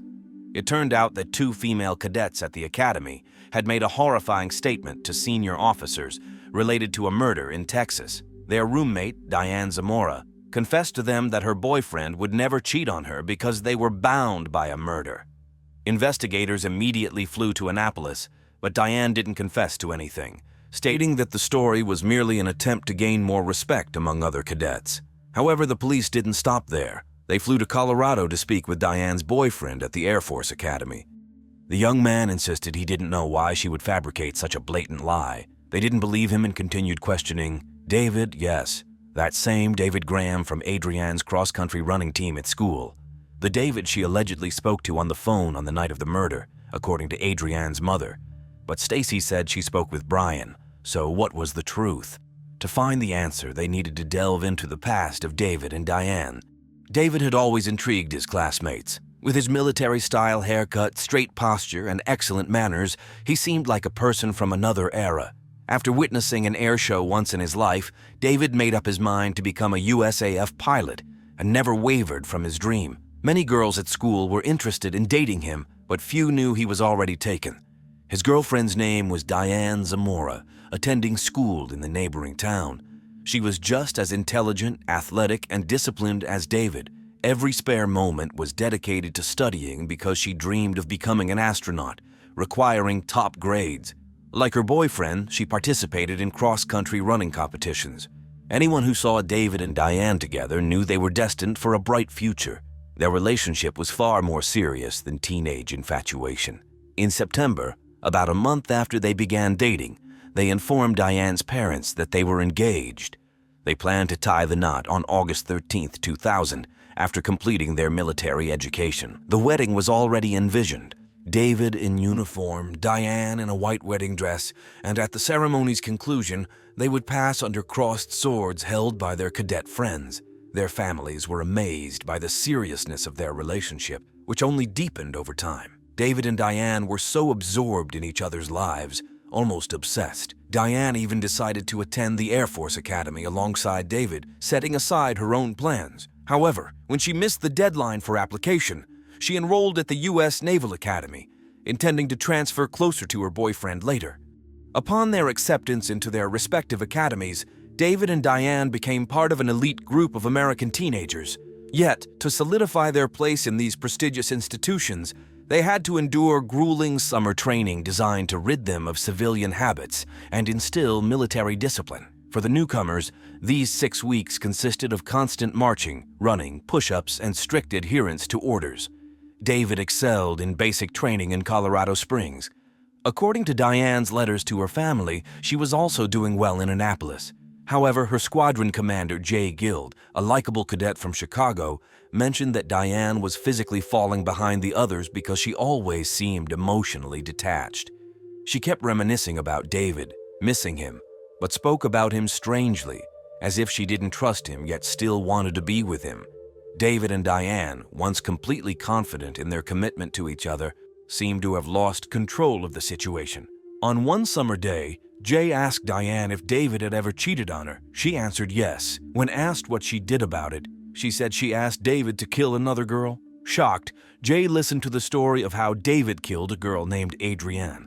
Despite the strict moral principles of the academy, Jay didn't tell anyone about the conversation, for which he later paid the price in his dream of becoming an officer. He claimed he didn't want to believe her and thought the girl was just seeking attention, but at the end of August, Diane repeated her story to her 2 roommates. The girls talked, and one suddenly said that Diane and David were so close that it seemed they would even kill for each other. Diane confessed that they had killed before. Then, either out of guilt or pride, she told them the story about Adrienne. At first, the girls were skeptical about their roommate's story, but the next day, they informed a senior officer. He contacted the academy's attorney, who began calling police stations in the Dallas-Fort Worth area, inquiring about any unsolved murders of teenage girls. On August 29th, they contacted the police in Mansfield, immediately after which investigators flew to Annapolis. Although David tried to deny the accusations, the police managed to find out that his friend held a terrible secret. On the day of Adrian's murder, David and Diane came to him at night in blood-stained clothes. Then the senior officers of the Air Force Academy told the young cadet that it was his duty to tell the whole truth, and the guy surrendered. He sat in front of the word processor and typed a confession spanning 5 pages. David wrote that on one weekend in November, he went to regional tryouts in Lubbock with other members of Mansfield High School's cross-country team. The school provided them with a large van for the trip. Naturally, Adrienne Jones, a member of the girls' team, also went to the tryouts. In many ways, Adrienne was the complete opposite of Diane. Despite her impressive academic and athletic achievements, she was an outgoing girl who knew how to charm any guy. However, nobody noticed anything between David and Adrienne during the tryouts. They didn't sit together, didn't talk, and as Adrienne's friends claimed, she intentionally kept her distance because she had high moral principles and would never draw attention from another girl's boyfriend. But according to David, something did happen when they returned to Mansfield. David gave the girl a ride home, but they didn't go straight to her house. They parked behind the elementary school where they spent some time together, enjoying each other's company, a brief but fatal adventure for this story. It was an impulsive mistake, and for a month after that night, David was plagued by guilt and shame. His perfect and pure relationship with Diane was tainted by one girl who stole our purity. Finally, he confessed everything to Diane. For at least an hour, she screamed so much that he was afraid for her. She screamed that she wished he never existed, that Adrienne never existed, then screamed that he should kill her. David hardly expected anything like that, but he agreed to fulfill her demand. After Diane's ultimatum, I hesitated long and hard to commit the crime. I was stupid, but I was in love, he wrote in his confession. David admitted that he called Adrienne on the night of December 4th, 1995, and told her he wanted to meet. He picked her up in a Mazda Protege belonging to Diane's parents. Diane hid in the back. Parking the car on a remote road, the two attacked the girl. Diane hit her with David's dumbbell, but Adrienne managed to escape through the window and ran away. Panicking, David grabbed a 9mm Marikov pistol and ran after Adrienne. When it was all over, the two left. The only thing they said to each other was a confession of mutual love. Then Diane's thirst for revenge suddenly faded, and she said they shouldn't have done it. The young killers went to David's friend, who lived in the neighboring town of Burleson, and tapped on the window. In blood-stained clothes, they climbed into his room through the window. As David's friend recounted, David begged him not to ask questions. It was obvious that both David and Diane were extremely upset. They cleaned themselves in the bathroom, then lay down on the floor and just held each other tight. Initially, David's friend did not report the incident to the police, and David and Diane returned to their normal lives. In the spring, they learned that they had been accepted into educational institutions. David was admitted to the Air Force Academy, and Diane to the Naval Academy. On the attic of David's parents' house, the police found weapons and several dumbbells confirming David's confession. After that, it was Diane's turn to make a statement. Her version of events fully coincided with David's words. In her notebook, the police found an entry, December 4th, Adrienne, 1:38 a.m., and in the parents' car, the blood of the deceased girl. She was placed in a cell. She looked like an innocent girl in a sleeveless shirt and blue jeans. She continued to do push-ups and squats and asked her mother to bring her textbook so she could study. For the abduction and murder, David and Diane faced the possibility of the highest punishment. However, Adrienne's parents believed that the loss of one young life was sufficient and requested the prosecutors to insist on a life sentence. The young individuals were tried separately, and their lawyers promised to pin the blame on the other defendant. Although initially it seemed that David and Diane would never agree to this because they promised that nothing would ever come between them. Diane broke this promise initially. However, she failed to persuade the court that David committed the crime, and she had no involvement. She was sentenced to life imprisonment with the possibility of parole only after 40 years. The trial against David concluded in a similar manner. However, during the hearing, a witness emerged whose testimony had the impact of a bombshell. The girl had attended the regional cross-country meet with Adrienne and David. After returning to Mansfield, supposedly when David dropped Adrian off home and allegedly cheated on Diane, it was this witness who actually drove Adrian home. Astonishingly, apart from a few of Adrian's closest associates, no one ever questioned David's words regarding his connection with the girl, although this statement didn't influence the verdict. It became entirely perplexing why David confessed to Diane about infidelity that never occurred. In interviews after the trial, he affirmed that there was nothing between him and Adrienne. He simply wanted to make his girlfriend jealous. If he retracted his words, she simply wouldn't have believed him. This story shook the entire country. The shocking truth left everyone astonished at what was happening with the best and brightest youth in the country. How did David and Diane convince each other that only death could erase the stain from their pristine teenage love? How could they think that infidelity was a far worse crime than murder? Various thoughts were expressed. David's lawyer believed that his client wrote the confession to protect Diane, and some investigators agreed, believing that Diane had an influence on David, compelling him to fulfill all her desires. Others believed that David, who introduced weapons and infidelity into Diane's life, once wholly dedicated to studying, made her his accomplice in a heinous crime, binding their fates forever. There was also the police's third theory that David, wanting to prove he didn't love Adrienne, fired one shot, while Diane, consumed by rage, fired the second. However, these are just speculations, so it remains only a matter of conjecture. Would they have become criminals if they had never met? On November 6, 1994, Jan Balmain stands on the platform of Newcastle Railway Station, Australia. She cranes her neck, trying to catch sight of the approaching train. Jan eagerly awaits the arrival of her 22-year-old daughter, Ravel, who boarded the train to Sydney. The journey takes just 2 hours.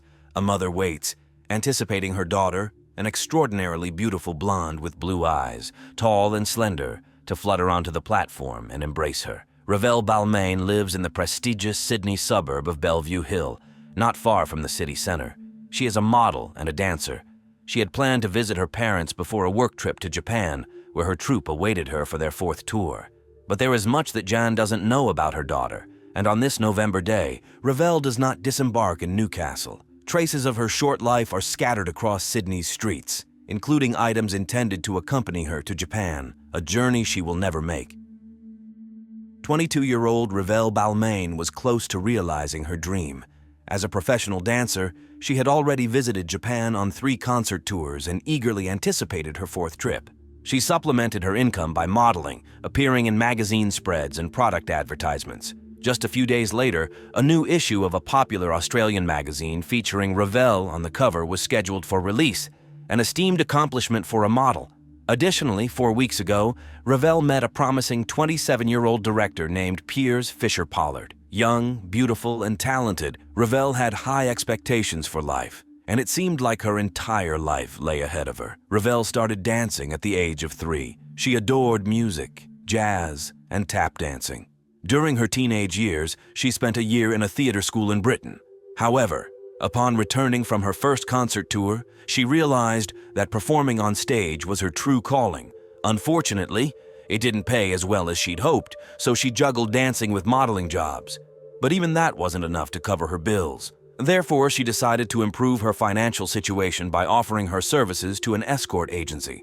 Many girls work in this field for a very short time, facing difficulties, and she was one of them. Much later, Ravel's mother would state that her daughter's decision shocked her family. She had grown up in a loving family, always supportive of their children, and if financial troubles arose, she could have turned to them. The woman speculated that the deeply hidden reason for this decision might have been related to an incident when Ravel was 4 years old and found her 1.5-year-old brother Matthew floating in the pool. He couldn't be saved, and it was very difficult for her parents to recover from this. Perhaps Ravel never managed to overcome it. Nevertheless, in November 1994, Ravel's boyfriend, family, and most of her friends had no idea about her side job. Saturday, November 5th, 1994, was supposed to be her last day working in escort services. At some point, her life took a turn, but after 6 weeks of leading a double life, she was returning to her true love and passion, dance. The day before, she had lunch with her friend Kate Brentnall, who described her as happier than she had ever been. She was very excited about her trip to Japan. Ravel had dyed her hair to a softer, more natural blonde. I thought it was symbolic. I thought she had never looked more beautiful. Sadly, that journey would never take place, because the next evening she disappeared under highly suspicious circumstances. Ravel spent Saturday morning with Piers. In the short time they had been dating, they had become inseparable. However, suddenly Piers developed an intense headache, forcing them to go to the hospital. After seeing the doctor, Ravel suggested having lunch, but Piers declined due to his migraine. Around noon, he escorted her to a bus stop. Ravel headed to the city center while Piers preferred to lie down. At that time, Ravel was working for 2 different escort agencies. One of them was managed by Jane Stanojevic and Zoran Stanojevic. As her boyfriend, Piers, couldn't spend time with her, Ravel called Jane and Zoran's escort agency to inform them that she was available. The administrator replied that she had a 2-hour booking from 4 p.m. It was for a new client, a young man named Gavin Samer, who lived in the eastern suburb of Sydney called Kingsford. Later at 10 p.m., she had another appointment with friends of Zoran from Serbia. Zoran was eager to please his friends and suggested having her accompany them to the hotel because he wanted to offer them the most beautiful girl. Ravel arrived at Gavin Samer's house with a bottle of champagne as requested by Gavin. She was wearing cork wedge shoes, a long skirt, and a tunic. She had a pager. During that time, there were no mobile phones, so escort agencies handed pagers to the girls, sending them messages as new orders came in. At 3:50 p.m., Ravel used Gavin's phone to call the administrator and let them know she had arrived. This was a way for the girl to signal that she felt comfortable at the client's house and that everything was fine. 2 hours later, at 5:50 p.m., she called the administrator again and said the meeting was over and she was leaving, but there was no need to send a driver for her. However, as Gavin later revealed, she didn't leave, but instead arranged to spend an extra hour with him for additional payment. This was a risky practice because the owners of the escort agencies did not approve and sometimes punished the girls for such side jobs, naturally because they didn't receive their share of the profit. While she was with Gavin, her boyfriend Piers messaged her, feeling much better. She told him she'd lay down to rest. Piers easily believed this as he had no suspicion about her side job. At 7 p.m., she received a message on her pager from her friend Kate Brittle. 15 minutes later, Ravel called back and let her friend know she couldn't talk, but would call from home in an hour after changing, and then they would have a couple of beers together at the Royal Hotel, a popular pub in Sydney. Afterward, she planned to meet Piers. The sun set that day at 7:25 p.m. according to Gavin. That was the last time he saw Ravel when he dropped her off at the nearest pub, the Tomato Inn. He pulled up to the pub, she got out of the car, said goodbye, and entered through the back door. Gavin then went to a store for cigarettes and cider before heading home, watching TV, and going to bed. At 7:53 p.m., Ravel's boyfriend Piers sent her another message on her pager, but she didn't reply. By this time, Piers had met their mutual friend Zoe. They were visiting different bars in the city, and Piers constantly messaged Ravel on her pager so she'd know where to find them. The last time he attempted to contact her was at 2:30 a.m. Then he went home to sleep. She didn't respond to any of his messages.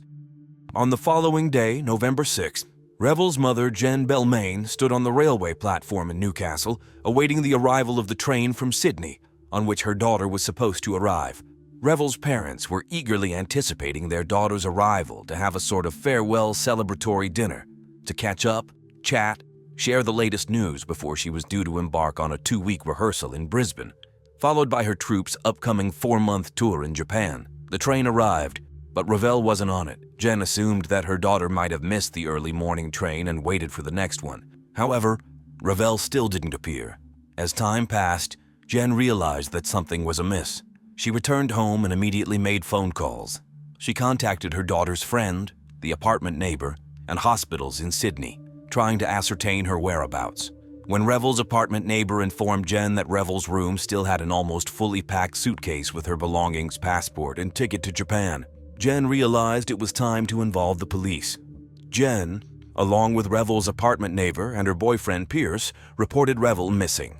However, the police were not swift in commencing an investigation, despite the discovery of Ravel's belongings scattered throughout the Kingsford area, where her last client, Gavin Seymour, resided. Her bag, cosmetics, diary, credit cards, and keys to the Bellevue Hill apartment were found strewn across different streets. One of her high heels was found in a trash bin, while the other was discovered in a nearby block.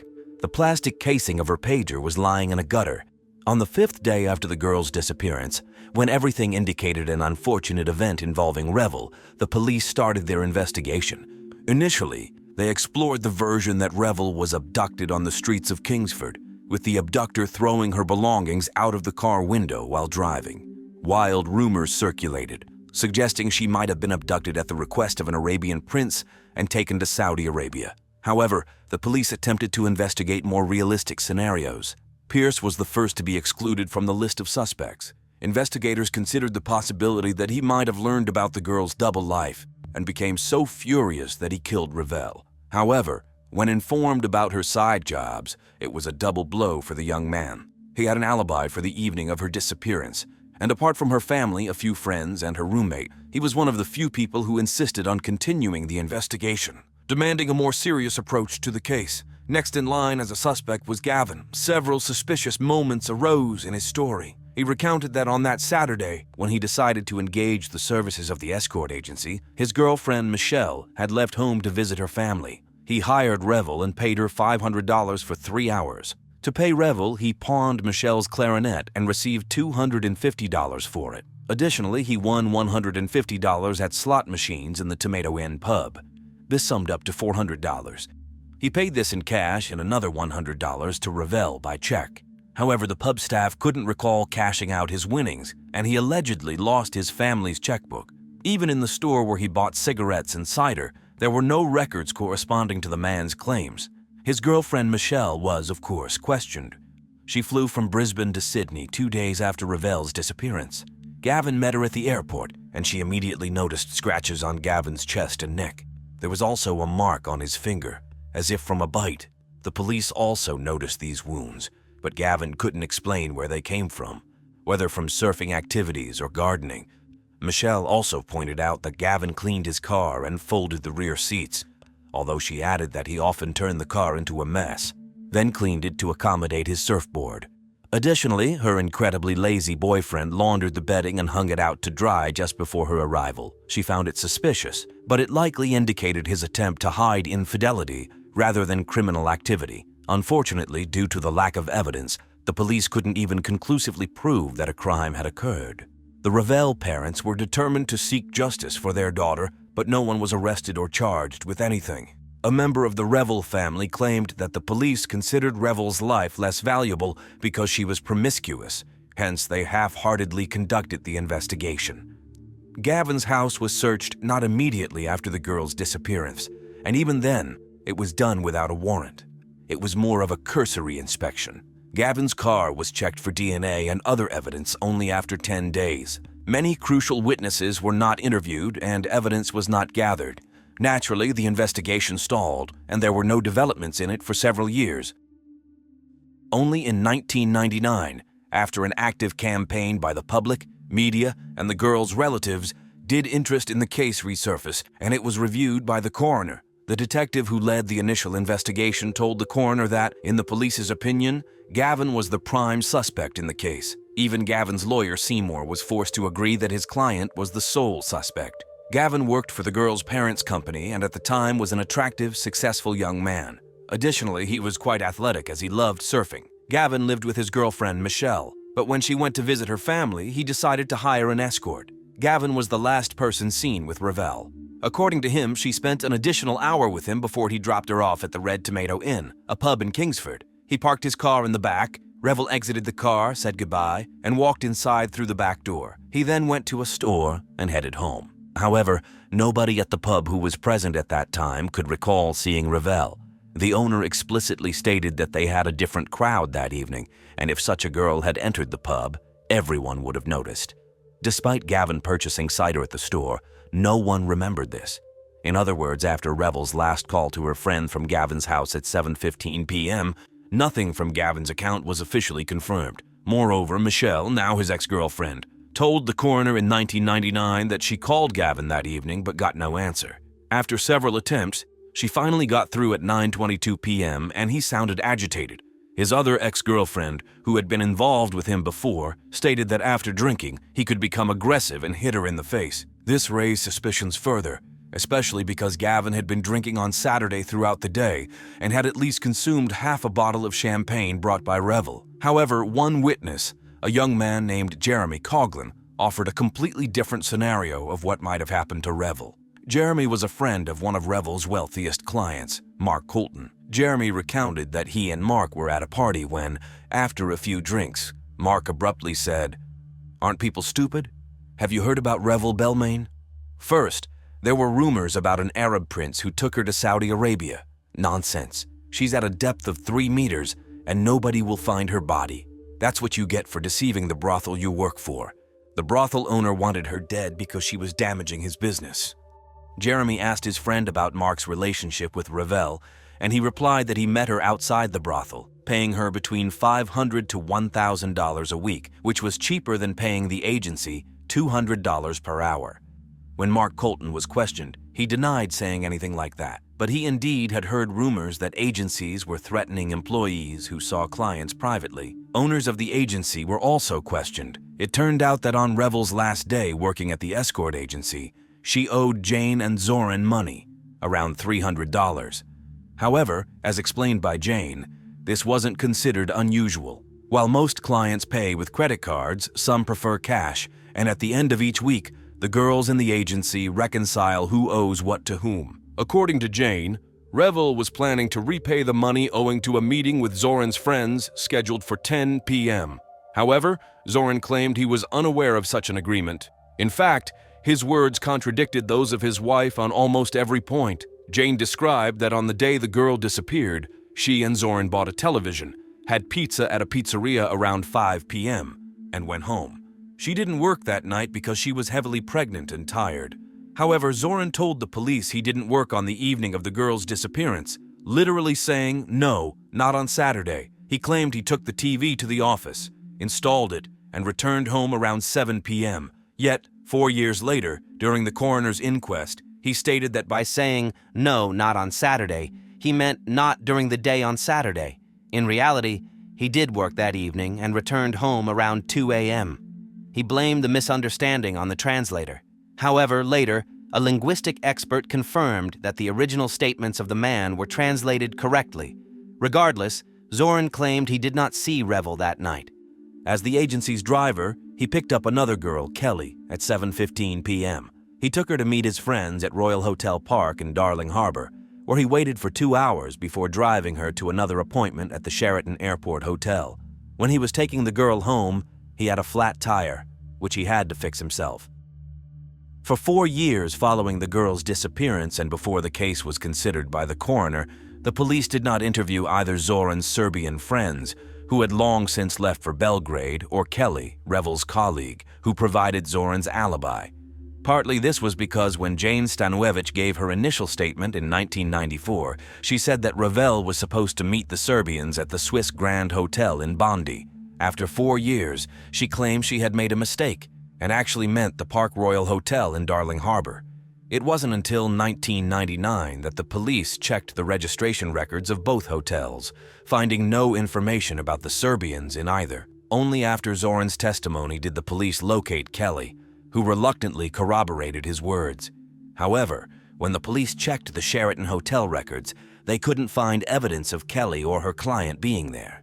Gavin Seymour, the lawyer, was puzzled as to why the girl was miraculously found only now, why she wasn't questioned 4 years ago, and why the police didn't investigate inconsistencies between Zoran's and his wife's statements, which couldn't even agree on whether he was working on November 5th, 1994. In response to all these questions, the chief investigator who led the initial investigation said that he didn't know. The Revel family was deeply upset by what they heard during the coroner's inquest. The police failed to interview many crucial witnesses, and other witnesses, of course, had long forgotten what they had seen over such a period of time. Their lawyers stated that the girl's parents were treated as a nuisance, despite their only desire being to know what happened to their daughter. Didn't they deserve that? Even the coroner was forced to agree that the initial investigation wasn't as thorough as it should have been. After examining the case, the coroner dismissed the theory that Revel staged her own disappearance because there was no evidence to support it. After all, if she wanted to disappear, the timing was extremely inconvenient. She was already planning an extended trip to Japan and would have returned to pursue her career as a model and dancer with renewed vigor, making her short stint as a call girl forgettable. Additionally, her personal life seemed perfect. She and Piers were crazy about each other, and there was nothing indicating that she wanted to run away. On May 28, 1999, the coroner ruled that Revel was murdered on November 5, 1994, by an unknown person or persons. He noted that there wasn't sufficient evidence against the police's main suspect, Gavin Seymour. However, if his name had been hidden from the public eye until then, now everyone knew who was considered the prime suspect in the case. Before the coroner ruled that Revel was murdered, the police had no body or evidence to work with. It was only in 2008 that detectives from the cold case unit sent forensic experts to Gavin's house, due to advancements in technology. Subsequently, detectives went to Tasmania to question Gavin, but he refused to provide DNA. Gavin, once a successful young man, moved to Tasmania and worked as a chef due to being essentially accused without trial of Revel's murder. He led a very secluded life, drank heavily, and hardly interacted with locals. After spending 15 years there, he returned to Sydney in 2018. He only spoke to a journalist once, explaining that the case had cost him job opportunities and felt as though he was punished without being proven guilty. He knew people considered him guilty, but he claimed innocence. In reality, he was more preoccupied with how the case affected him than Revel and her loved ones. However, he stated he didn't kill Revel. He was only guilty of hiring a call girl that day. Revel's parents passed away without receiving answers about their daughter. What happened to her? Who killed her and why? Her sister still hopes the case will progress. Over the years, she searched for her sister's body. Now, she seeks answers. She needs to know who killed Revel. It seems her prayers were answered because in 2021, a new phase of the investigation began. The police announced a reward of $1 million for information leading to Revel's killer's arrest. Additionally, Jane King, former owner of the escort agency and Zoran's ex-wife, made an incredible statement. She said she never thought Gavin Seymour could be involved in Revel's disappearance. However, she now had new evidence supporting Gavin's truth, evidence that would help clear his name, but was not found by the police conducting the initial investigation. Essentially, his whereabouts that evening were confirmed. That's all she could disclose at the moment. This new information turned the investigation upside down. In fact, a series of new facts were discovered in the case, crucial enough to be presented to the coroner in February next year. Yes, it took almost 30 years, but the police identified clear contradictions that shifted the entire focus of the investigation. While old evidence still needs testing with new technologies, the new investigation is focused on Jane's ex-husband Zoran and his constantly changing story. He was one of the main drivers for the company, transporting girls to clients. However, there were always discrepancies in the statements he gave to the police. During the initial interrogation, 10 days after Revel's disappearance, he claimed he wasn't working that night, but was at home with his wife. In 1999, he admitted to being at work, but his new version of events still didn't align because the evidence crucial to his alibi was not found. Revel was supposed to meet Zoran's Serbian friends at 10 p.m., but for some reason, the police never questioned them. Incredibly, in 2021, an anonymous call was made to an organization called Crime Stoppers regarding this man, in the photo, who could be involved in the crime. This likely refers to Bojan Prevalovic, Zoran's friend and Revel's last presumed client. While Jane King never met her husband's friend, she now knows that Zoran arranged something for him the day after the girl's disappearance. He bought a ticket from Australia to Thailand. Essentially, the man Revel was supposed to meet that evening left the country the very next day after her disappearance, and no one bothered to inquire about the reason for such haste or coincidence. In December 2021, a raid was conducted on Zoran's property, revealing cannabis worth $400,000 and exclusive items valued at $150,000. He faced 36 charges and was denied bail. Most importantly, according to the police, the raids were carried out based on information obtained during the new investigation into Revel Belmain's disappearance and presumed murder. A detective explicitly stated they were investigating Zoran's involvement in the crime. However, if Zoran's behavior appears unusual, no less suspicious are the actions of Jane King herself. On the day Revel disappeared, she and Zoran had lunch at a pizza place. The next morning, upon learning that Revel wasn't answering calls or messages, Jane immediately dialed the pizza place's number. A staff member recalls her being in a panic, as if it were crucial for her to secure an alibi. She allegedly said to the staff member, "The police are investigating a murder. Can you confirm that we were at your restaurant?" Jane denies phrasing it this way. She insists she said disappearance. But regardless of whether she said murder or disappearance, why was she in such a hurry to confirm her alibi on the very day Revel, a grown 22-year-old woman, had disappeared just a few hours ago? Where did this rush come from? Why was she so certain that Revel simply missed her last evening order, given that such occurrences had been noted before? Jane King herself hadn't even called the police at that point. Likely, nobody had yet contacted the police, and certainly nobody was conducting an investigation. It seems she was certain that she would be asked where she was that day. One can't help but suspect that Jane and Zoran know more than they want to reveal. At the very least, people who definitely knew where Revel was that evening, apart from her last client, were the escort agency administrator, Jane King, and Zoran Stanovich. The new police investigation leading to the second coroner's inquest, planned for early next year, is in defiance of the apparent difficulties posed by the time elapsed since Revel Belmain's disappearance.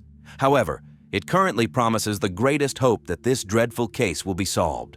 Today, detectives are closer than ever to capturing her killer.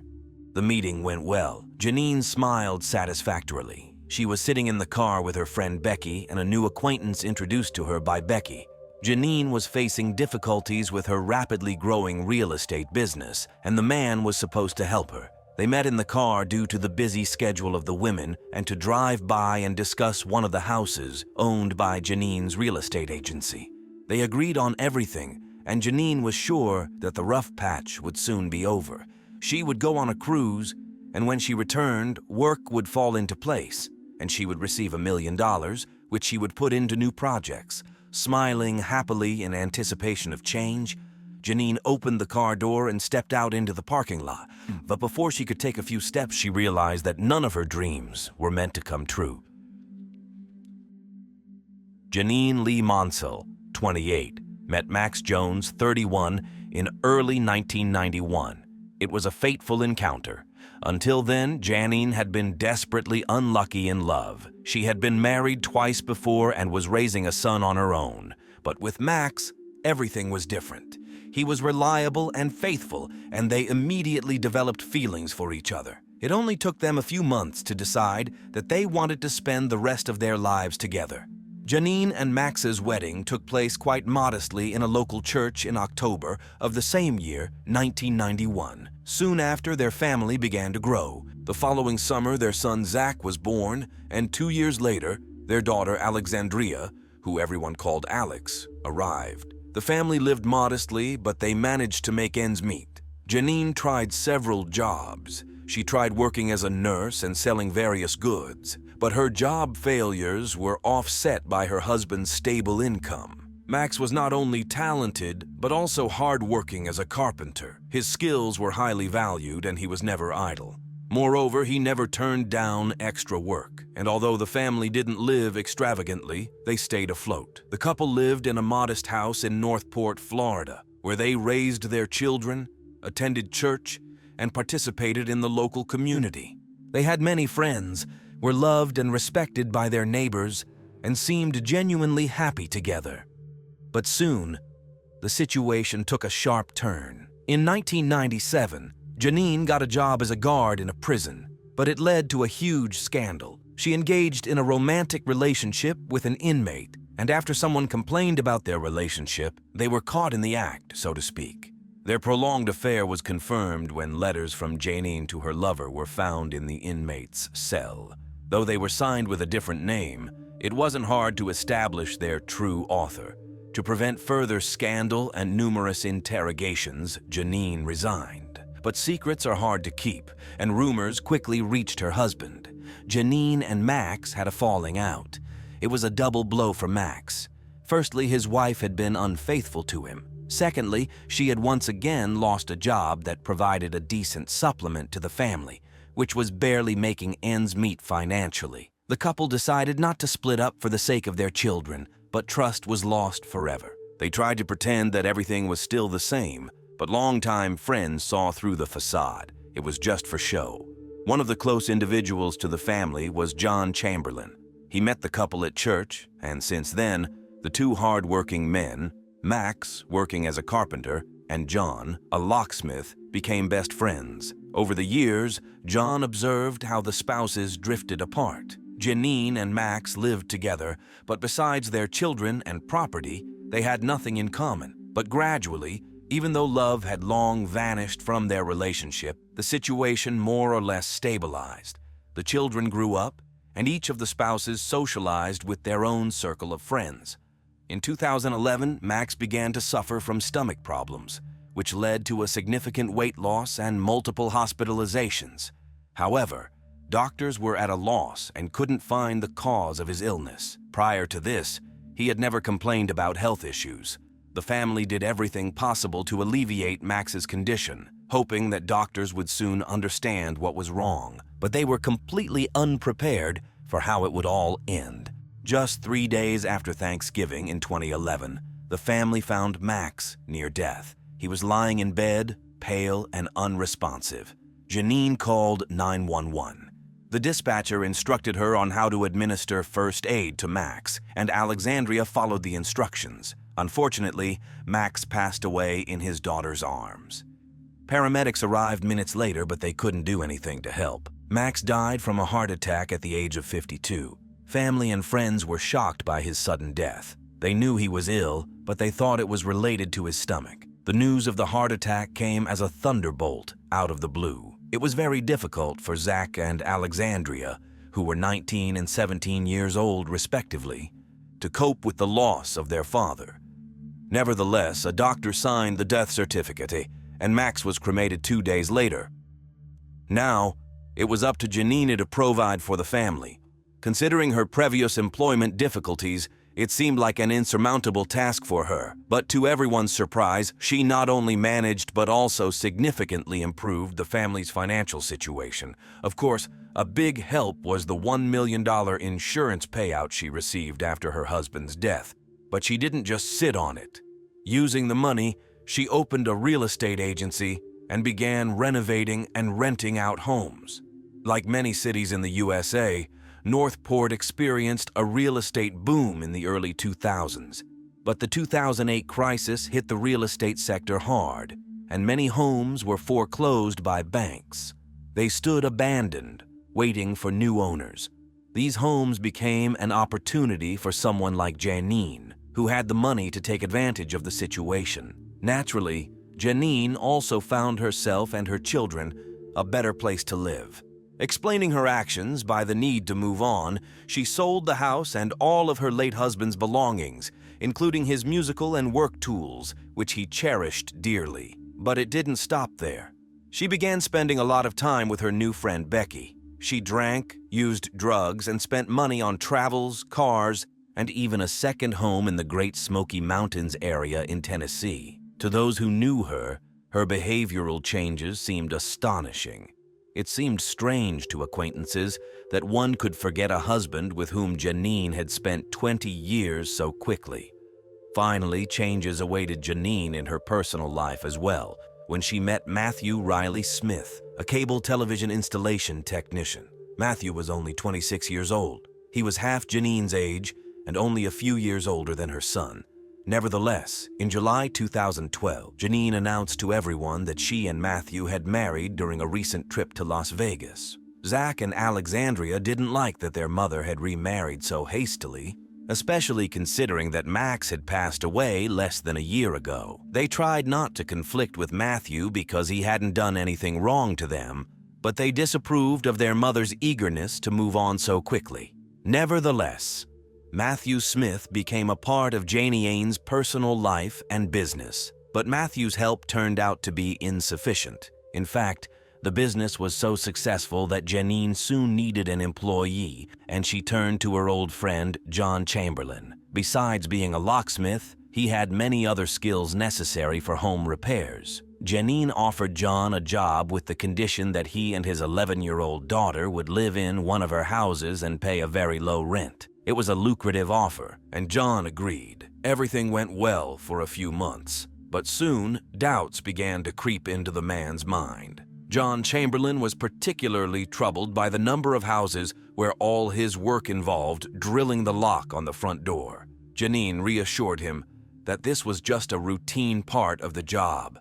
Since the houses had been empty for a long time, there was no way to contact the previous owners and obtain keys. But John wasn't satisfied with this explanation.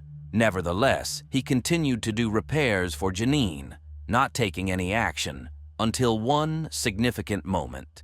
His worst fears were confirmed when he answered a call from one of Janine's tenants. The tenant told him that a stranger had just knocked on their door and inquired about what they were doing in his house. To get to the bottom of the situation, John gave the tenant Janine's personal number. Within minutes, she called him back and was furious. John told her that if she was involved in something illegal, he didn't want to be a part of it. In response, she ordered him to vacate the house and sent Matt to deliver the message in person. The encounter between the men ended in a fight. Janine sent John an eviction notice, but he refused to leave, and the matter went to civil court. Additionally, John went to the police. He met with detectives and told them about his involvement in Janine's business, which he believed to be illegal. They listened carefully and said they believed his suspicions. This encouraged him to also share suspicions about the death of Max Jones. Despite Max's stomach problems, his heart attack came as a surprise, and it seemed that Janine wasn't grieving at all. She had remarried a younger man and was living a luxurious lifestyle. But what troubled him the most was that Janine had cremated Max within 2 days of his death without allowing an autopsy, and she found no better way to deal with Max's ashes than to hand the urn to John. Thanks to John Chamberlain's tip-off, the police began monitoring Janine, hoping to learn more about her suspicious business and the death of her third husband. And the police found something. Although Janine and Matt were renovating and renting out properties, they had no connection to any of these houses. They hadn't purchased them or obtained ownership rights to rent them out. Janine would go to the tax assessor's office and file documents formally renouncing her rights to the properties, but with a forged signature. Considering she was renovating and spending large sums of money on the houses, who wouldn't believe they belonged to her? All that was left was to drill the locks, tidy up the house a bit, and it could be rented out. She deceived unsuspecting people out of tens of thousands of dollars, and she even gave them a prepaid phone number to avoid leaving any traces to her. So she was enraged when Jon gave the tenants her real phone number. Her business was a scam from start to finish. Furthermore, Janine didn't have a license to work as a realtor. But that was just the beginning of the investigation. The screws were tightening around Janine, and she made a desperate attempt to get free. Although it's unknown for certain if Janine knew that Jon had gone to the police, she decided that the legal proceedings with him posed enough of a threat to her business to take action. Whom did she decide to turn to with her problem? Of course, to her best friend Becky. She told her that Jon was too informed about her affairs, and the court proceedings were costing her too much money, so they needed to deal with him. Becky promised to help. She had acquaintances, not always acting within the law, and one of them could help solve this sensitive issue. On February 20th, 2013, Becky and Janine met for lunch at a restaurant to discuss the details. They needed to make sure they understood their plan before Becky introduced her friend to her acquaintance. During lunch, Janine described Jon Chamberlain's appearance, gave his address, and even drew a schematic of the house on a napkin with indications of the best points from which to enter. Janine insisted that the matter needed to be resolved as quickly as possible. She planned to go on a cruise and wanted to ensure she wasn't in town during the murder to have an alibi. Becky promised to pass the information to the hitman, and 5 days later organized a meeting with him. On February 25th, Becky and Janine met with the executor, got into his car, and discussed the final details. Janine handed the man a photo of Jon Chamberlain and said it would be preferable to break his neck to keep the crime scene clean. In the worst case, he could be shot. The main thing was to get rid of the body. As she added, if the body can't be found, nothing can be proven. They drove past Jon's house where she explained how to break in and warned about any possible threats, such as the man's 11-year-old daughter. Waving her hand, she stated that the girl didn't concern her, and if she got in the way, they should deal with her too. The important thing was that her body wasn't found either. The driver stopped the car in the parking lot and at some point asked Becky to step out of the car to discuss the final details of the matter alone with Janine. As if the random victim in the form of an 11-year-old girl wasn't horrifying enough, by the end of the meeting, Janine made another chilling proposition. She asked if she could get 2 for the price of 1. She was tired of her 4th husband, Matthew Smith, and wished to rid herself of the burden and threat. Just on January 3rd, his life insurance policy worth $1 million came into effect, and he would be more useful to her dead than alive. Janine proposed getting rid of him a couple of weeks after John. But in his case, it was harder to accomplish because he might have a weapon on him, and there were surveillance cameras in the house. She suggested staging his murder as a carjacking. The killer agreed to all her terms, and she agreed to pay $4,000 for each man. She brought $1,000 with her, ready to hand it over immediately to confirm her seriousness of intentions. When the meeting was over, a satisfied Janine got out of the car. Seconds later, she was surrounded by police officers and arrested. Her initial fear and shock quickly turned to anger as she realized she had fallen into a classic police trap. For the past few weeks, she had been the subject of an investigation under the codename Black Widow, and it was all because John wasn't the only one who went to the police. Janine's best friend, Becky, was also cooperating with the detectives. While she did have connections in the city's underworld, she chose to take a different path. An informant called the police, reporting that his friend wanted to report a planned contract killing. This friend turned out to be Becky. When they were discussing the murder details in the restaurant and Janine was drawing the victim's house plan, Becky had a microphone and camera on her. In the car, she introduced Janine to Officer Dominic Harris, who of course recorded the entire conversation. The man needed Janine to do several things that would later help convict her. He needed Janine to provide a photo of John Chamberlain. She had to show where he lived. She had to say how she wanted him to be killed. They needed to discuss the cost of the hit. He needed Janine to give money for the murder. The man played his role perfectly, even though it was difficult for him to hide his shock and disgust when Janine casually dismissed John's daughter as a nuisance and later talked about Matt's murder.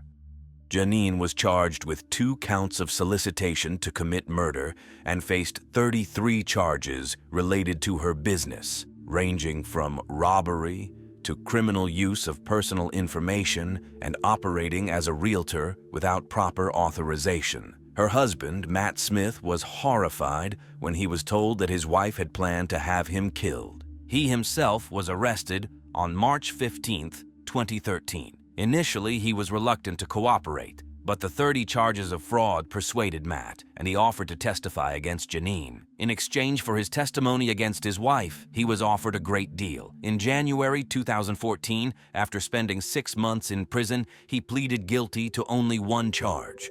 He was sentenced to 4 years of probation and ordered to pay $17,500 to the victims of their scam.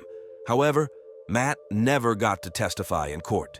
In May 2014, Janine announced that she didn't want to contest the charge. This means that she doesn't admit guilt, but is willing to accept the punishment that the judge will impose. Janine claimed that her impulsive decision to hire a hitman was influenced by drugs and alcohol, and that she was not a danger to society. However, she was sentenced to life imprisonment without the possibility of parole. Of course, the police tried to investigate her involvement in the death of Max Jones. When John Chamberlain approached the police, they listened carefully to him and didn't dismiss his words because they had heard the name Janine Jones before. They had witness statements claiming that Janine Jones had approached them to obtain drugs that, in their opinion, were used to kill Max. However, in the state of Florida, if a doctor signs a death certificate stating that the death occurred due to natural causes, an autopsy cannot be performed. Not to mention that the quick cremation of the body deprived the police of any evidence. Officially, Max Jones died of a heart attack. As prophetically stated by Janine herself, if there's no body, you can't prove anything. Unfortunately, she was right about that. Nevertheless, Max's loved ones believe that it is right for her to spend the rest of her life in prison. During Janine's sentencing, John Chamberlain sat next to Max's father. When the judge rendered her decision and said that Janine would never be released, Max's father turned to John, placed his hand on his shoulder and said, "Thank you for achieving justice for my boy." In 1989, the industrial growth in the American state of Indiana allowed certain businesses to reach unprecedented heights, with businessmen reaping the benefits. John Parker was one of them. John started working at a very young age. As a teenager, he took a job at a restaurant clearing dishes from tables. However, this was not enough for the ambitious young man, and he ventured into selling vacuum cleaners. Going door-to-door selling vacuum cleaners doesn't usually earn much. Even his own family mocked John's choice. The laughter stopped when, just a few months later, the 19-year-old broke all sales records. It seemed like he went from nothing to a super successful person overnight, but that wasn't the case. John worked tirelessly for his goals, putting in 12 to 16 hours a day. Despite his hard work, he wasn't selfish and willingly shared his knowledge and experience to inspire colleagues to excel in their work. Confident and very charismatic, the young man moved to Michigan, where he opened his own vacuum cleaner sales center. The wave of success brought 20-year-old Judy Hicks to his shore. Judy was self-assured and assertive, but she had to be. Unlike John, who grew up in a middle-class family, Judy knew poverty. She married very young and became a mother of 2 children, Christina and Danny. However, her married life didn't work out, and after the divorce, to make ends meet and take care of her children, she also decided to start selling vacuum cleaners. John helped her, first as a colleague, then as a lover. The closer they became, the more successful the business developed. Judy became his right-hand woman. Every time he gave a speech, John started by saying he wouldn't have achieved anything without Judy. The couple married at the end of 1992 and opened a training center for other sales professionals, J&J Parker Industries. By the age of 30, John became a millionaire, and his family grew with 2 more daughters, Tiffany and Erica. Christina and Danny also called John their dad, spent a lot of time at the office with their parents, and it was impossible to tell that John wasn't the biological father of the older children.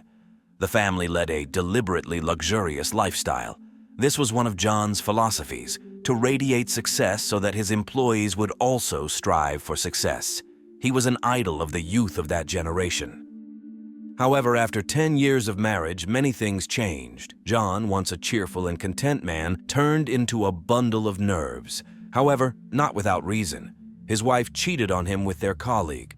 John became suspicious and installed several surveillance cameras at work, which confirmed his wife's affair.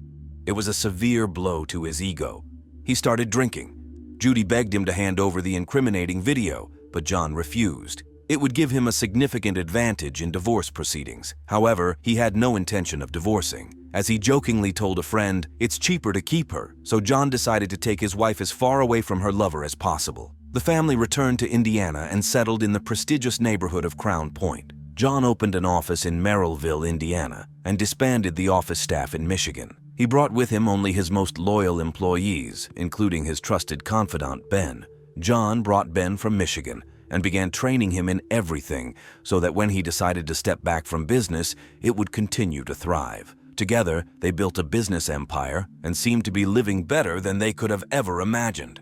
However, on Thursday, April 17, 2003, the emergency services received 2 calls reporting an armed attack in the warehouse district where John Parker's company office was located.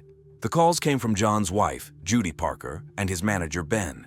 When the police arrived, they first searched the entire area, including dumpsters and rooftops, in case the suspect was hiding somewhere. Finding no one, they returned to the crime scene and to John Parker, as he turned out to be the victim. His car was parked in front of the office, and he was found lying on the ground with a single bullet hole in the back of his head. The gunshot wound was fatal. A casing from a .25 caliber semi-automatic pistol was found nearby the body. What surprised investigators was that a second identical casing was found some distance away from the victim. The man's wallet was missing from his pocket, and at first glance, it appeared to be a botched robbery. While the medical examiner took the body for autopsy, investigators had to find out from Ben and Judy what they had seen. In Judy's account, she behaved unusually calmly, which the detectives attributed to shock. She explained that in the evening, she and her husband had dinner at a local restaurant while their 4 children stayed home watching a movie. One of their younger daughters, Tiffany, had been misbehaving at school, and the couple wanted to discuss discipline for her. The next day was the start of spring break, so it was clear the girl would be spending all her days at home. At some point, their daughter Christina called and said that Tiffany had left her homework in the office, so the couple stopped by to pick it up. While John exchanged a few words with Ben, Judy retrieved their daughter's work and went back to the car. The couple intended to pass some leftover food from the restaurant to Ben. John walked over to the car and opened the rear passenger door behind the driver's seat. Judy saw her husband open the car door, and almost immediately 2 loud bangs rang out. She ducked down, and when she looked up, she saw John fall, and a person dressed all in black quickly running away from the car. It was dark, and she couldn't make out who it was. This story puzzled the detectives. Typically, a robber rarely shoots the victim immediately. Usually, there's a short conversation that escalates before it comes to gunfire, but not this time. They suspected it wasn't a botched robbery. Furthermore, besides the wallet, John was wearing a Rolex watch and other valuable men's jewelry. Judy mentioned that her husband, as a businessman, often had conflicts with other people. He was very demanding of himself and his colleagues. About 3 weeks before the murder, he had a heated argument with a former employee right in the office parking lot. The men exchanged harsh words, and police intervention was required to separate them. Company manager Ben confirmed that such an argument took place. John accused the former employee of not returning all the equipment after his departure. The employee, in turn, believed that he hadn't received all the owed payment. However, everything was resolved. The employee returned the equipment and received the appropriate payment. This turned out to be a dead-end lead that didn't lead anywhere. John was killed on a Thursday evening. However, the previous Monday, a school officer from Crown Point contacted the Merrillville police. He learned about the murder from the news and wanted to share important information. For about 6 months, he had known about a conspiracy to murder John Parker involving 3 teenagers. 2 of them were caught with a large sum of cash. The school became suspicious of how 15-year-old students had such a large sum of money, so they questioned them. Although they were interviewed separately, their stories completely matched. They told of their classmate Danny, John Parker's stepson, paying them to kill his stepfather. The seized money was only part of the sum. In reality, they received several $1,000s. However, they deceived Danny, having no intention of even coming close to his stepfather. Since the boys had no intention of committing murder, the school simply confiscated the money and did not pursue the matter further. They didn't even contact Danny's parents or interview him about the incident. Yet, this was an opportunity to learn more about the issues clearly evident in the family. Now, 6 months later, John was dead, murdered, and the police had to determine whether his stepson could be involved. Investigators began interviewing family members, friends, and neighbors of John. The overall impression was that he was an excellent boss and friend, well-liked despite being quite strict and having a volatile temper. John worked very hard but spent every evening with his family. However, it became increasingly difficult for him to keep track of his teenage children, 17-year-old Christina and 15-year-old Danny. Little Christina was simply a wonderful child, but when her mother married John and she was plunged into a world of newfound financial possibilities, all the girl wanted to do was party, enjoy life, and throw parties in their new big house. Soon, she started getting into trouble. Her younger brother Danny wasn't far behind. He was generally more spirited and restless than his sister, and his antics were accordingly mischievous. One evening, without permission and without a driver's license, he took his father's SUV and knocked over mailboxes of neighbors.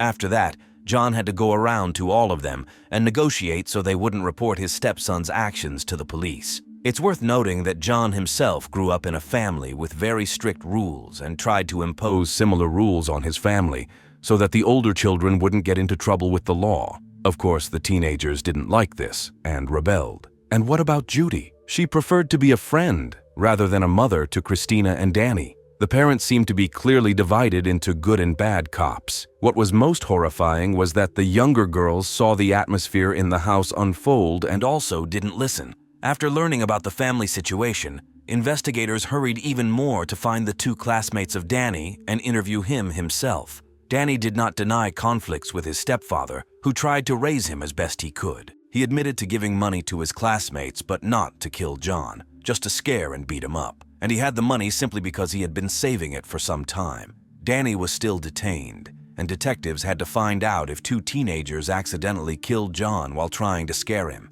It turned out that one of the boys was in prison on the day of the murder, and the other lived in Las Vegas with his grandmother. Detectives went to Vegas and spoke with the teenager. He insisted that Danny had tried to persuade someone to actually kill his stepfather. But he and his friend tricked Danny and took the money without intending to commit murder. Police confirmed that the boy was in Vegas on April 17th, so this turned out to be another dead end. Danny was released home. Meanwhile, John's farewell took place. The man himself liked to repeat that people would forget your name, forget what you said, but they would not forget the feelings you evoked in them. At his funeral, everyone remembered what a wonderful person he was and how positively he influenced those around him. But someone directly stated that the worst part wasn't that John lay in a coffin, but that the person responsible for his death was probably in the same building with them. It was an unpleasant, oppressive feeling shared by everyone. But a week later, the image of the perfect family took another hit when a colleague of John's revealed a new lead, this time involving his stepdaughter, 17-year-old Christina. An employee of J&J Parker Industries disclosed that Christina, who also worked in her parents' company, approached him to find a hitman to kill her stepfather. For her troubles, she gave him $100 and handed over an additional $500 as a down payment for the hitman. Incredibly, this was another plot to kill John, which ended with Christina being deceived once again. However, suspicion now fell not only on Danny, but also on Christina. The girl denied everything, claiming she simply complained to her colleague about her stepfather, and he misunderstood her. Without details from Christina regarding the money exchange, investigators again hit a dead end. Was this a coincidence? Or had the teenagers conspired and were hiding a much darker plan?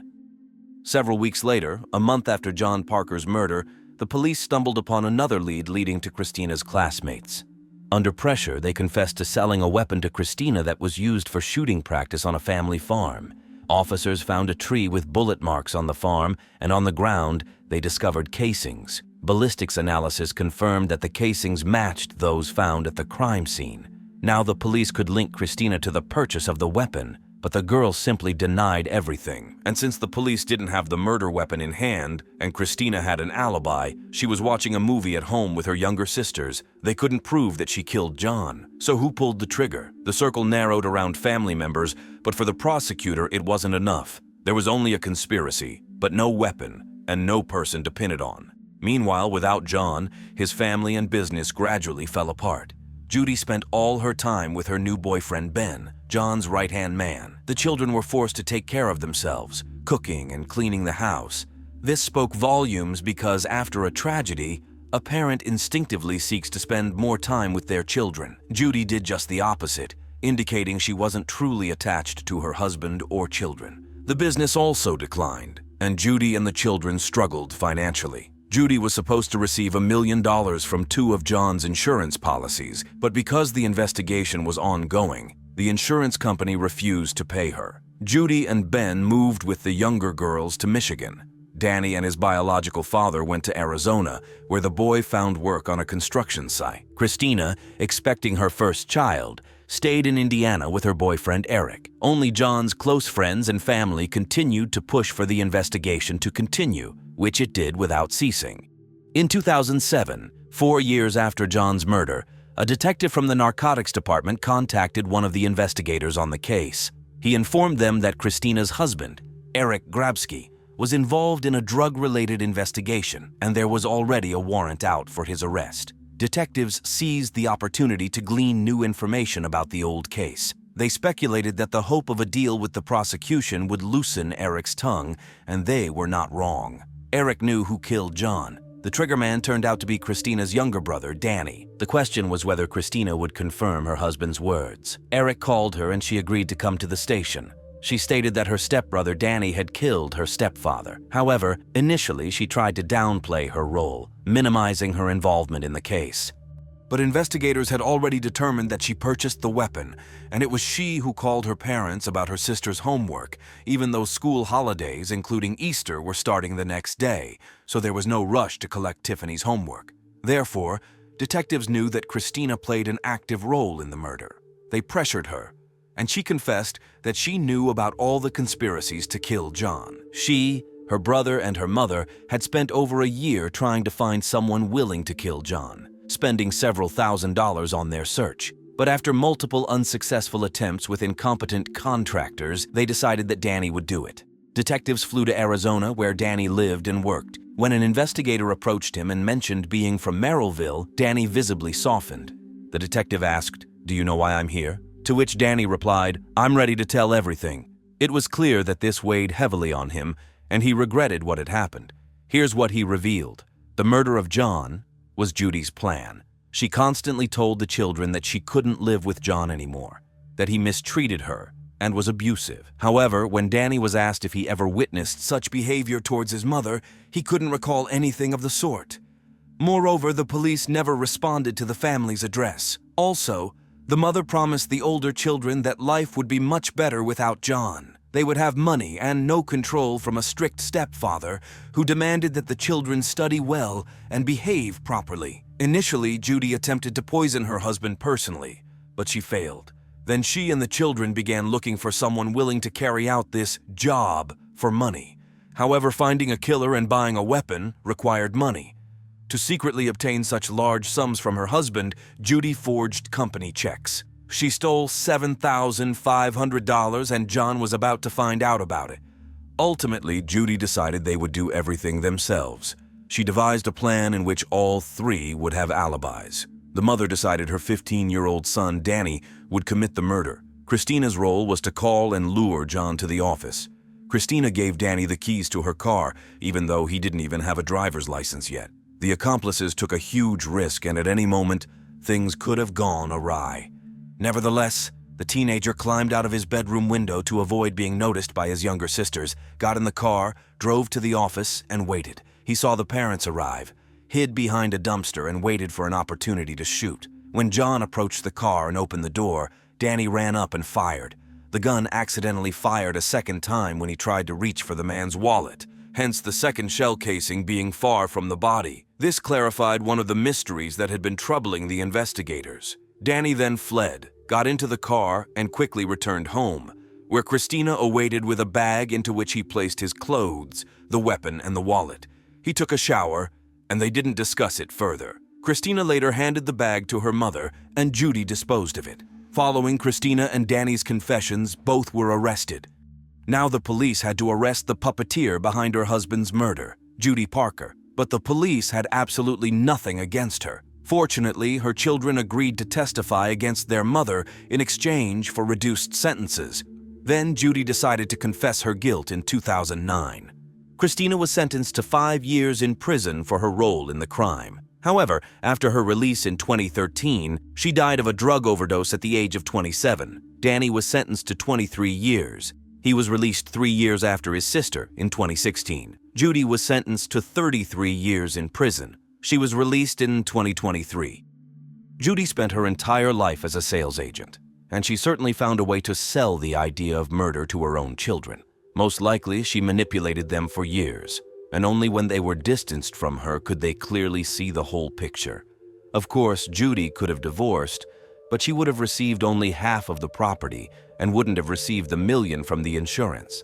Additionally, John had evidence of marital infidelity. He gave his wife a ticket to a luxurious life, but she no longer wanted to see her husband nearby, yet she wanted to have it all, and anyone standing in her way between the life she had and the life she wanted had to disappear. She forced her teenage children to commit murder, robbing them of their childhood and burdening them with a heavy load. And she shattered the lives of her younger daughters, who now have no father, no older sister, and essentially no mother. 1990. 31-year-old Peggy Marshall was at the peak of her career. Armed with a degree in physical therapy, she founded a geriatric clinic in Newport Beach, California. Peggy was passionate about her work, enjoying helping her elderly patients, but what she truly longed for was love. Her dream came true that same year when she met 24-year-old volleyball player Eric Beckler. Peggy and Eric both loved sports, which became their shared passion. Just a few months after meeting, they became inseparable. They lived together in Peggy's apartment and worked together at her clinic. Eric handled the finances, while Peggy provided physical therapy services. Together they made a great team, and the business quickly grew, along with their bank account. Before this, Eric didn't have much of a career, but thanks to his girlfriend, his financial situation improved dramatically, and he enjoyed a stable and wonderful life in a great neighborhood. Soon after their magical wedding ceremony, Peggy Beckler learned that she was expecting a child. But the growing family didn't significantly change their lifestyle. The couple simply brought their daughter with them to the beach. Not long after their first child, a second arrived, and the family moved into a beautiful home they bought for $1 million. They hired 2 nannies, one for weekdays and one for weekends, especially since a third child had arrived. This was the big family Peggy had always dreamed of, like the one she grew up in herself. Thus, the 5th anniversary of the Becklers' marriage quietly arrived. On July 6, 1997, Gary Green, along with a large group of friends and family, was heading from Newport Beach to Catalina Island on his boat when he noticed a boat circling in the ocean. Nearby, a man on a surfboard was struggling in the water, calling for help. Gary Green threw him a life jacket to keep him from drowning and called the Coast Guard. When they arrived, they saw the boat displaying a phenomenon known as the Circle of Death. This happens when the person controlling the boat lets go of the steering mechanism while the engine is running and the propeller is still spinning. Ideally, the operator should be connected to a safety lanyard, which would immediately shut off the engine if they were thrown overboard. However, people often ignore this rule. So when the steering mechanism is released, the force of the spinning propeller creates torque, causing the boat to make sharp turns and continuously rotate in a circle. The Coast Guard was able to stop the boat. They also pulled the man from the water and brought him back to the harbor. He was freezing, panicked, and in tears. The man was Eric Beckler, and his wife, Peggy Beckler, had been on the boat with him. A rescue operation for Peggy immediately began. At that point, she had been in the water for less than 2 hours, and the Coast Guard was hopeful that the rescue would be successful. Peggy was an extraordinarily strong swimmer. At an early age, she was diagnosed with scoliosis and had to wear a back brace. She was only allowed to take it off while swimming, so she spent a lot of time in the water. Swimming became second nature to her. There was a very high chance that Peggy was at least keeping herself afloat while they searched for her. The key was to pinpoint her location as accurately as possible. To aid the rescue operation, the Coast Guard spoke with Eric. He was distraught, shaking, and crying, but he managed to explain that they had been celebrating Peggy's birthday and their 5th wedding anniversary that day. In the morning, he woke his wife up and announced that they were going to the beach. There, a surprise awaited her. Eric had rented a speedboat with a fairly powerful engine. However, it was easy to handle, even for beginners. The couple initially planned to swim in the harbor, but soon grew bolder and ventured farther into the ocean for some excitement. For a couple with no experience in ocean boating, renting a speedboat and heading out into the ocean was quite ambitious. But they were enjoying their time. They had a picnic, drank margaritas, and made love. Eventually, they decided to head back. Peggy was at the helm, while Eric wanted to take one more ride on a boogie board. This type of surfing involves catching a wave while lying on your stomach on a relatively small board. As they approached the harbor, they were hit by what's known as a rogue wave or a killer wave, which completely engulfed Eric. When he resurfaced, Peggy was no longer on the boat. The boat itself was circling, making it impossible to get close. He couldn't swim away either, as he was still hoping to see Peggy on the water's surface. The Coast Guard officers were slightly puzzled by the fact that the weather conditions that day were surprisingly favorable for a sea trip. There were no waves and only a light breeze. They mentioned this to Eric, but he stood by his story. The investigators didn't argue. Although there had been no reports of rogue waves, they could have gone unnoticed. The ocean is an unpredictable place.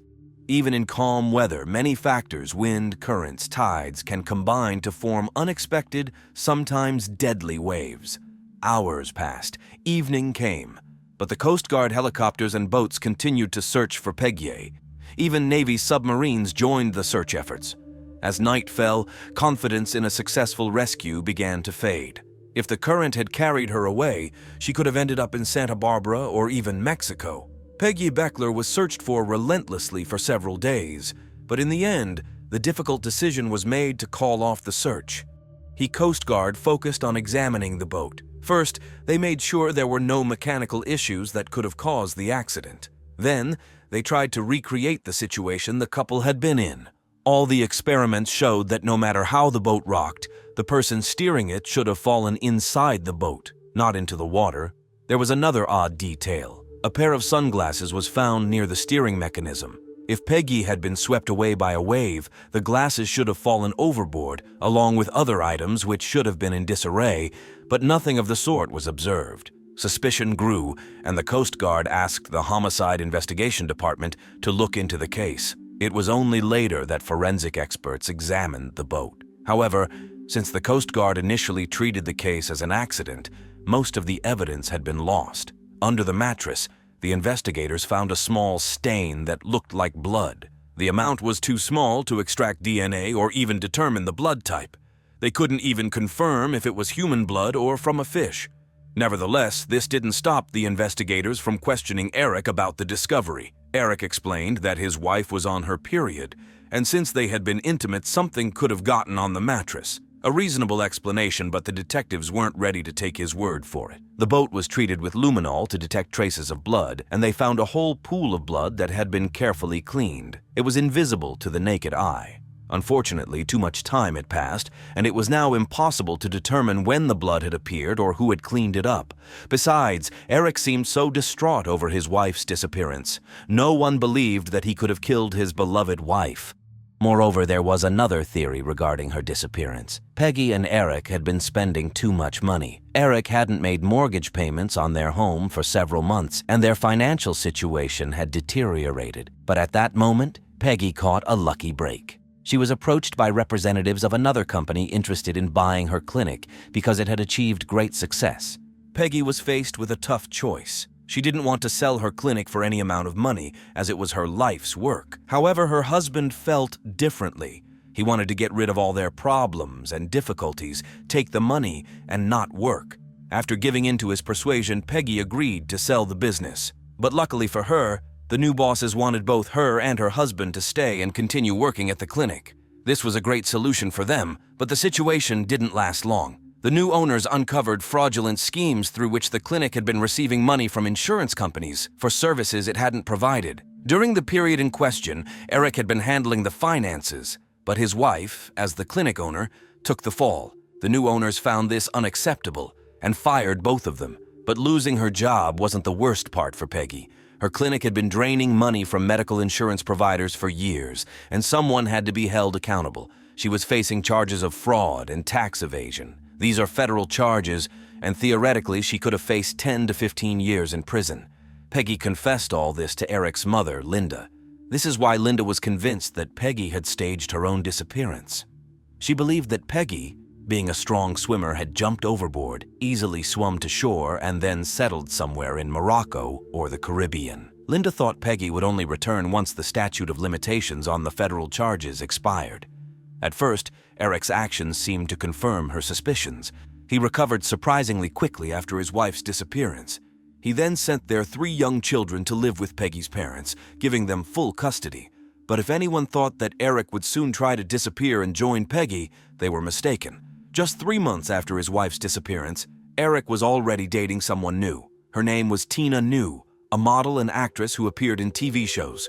As Eric quickly ran out of money, he decided to become a web designer. To promote his company, he planned to participate in a professional expo. He needed a model to attract attention, and a photographer friend from his volleyball team recommended Tina, whom he knew. The two hit it off right away. When Tina met Eric, she was struggling with substance abuse. Her car was in the shop, her home had no electricity due to unpaid bills, and the job offer from Eric came at just the right time. In her eyes, he seemed like a hero, a successful young businessman, so polite and courteous.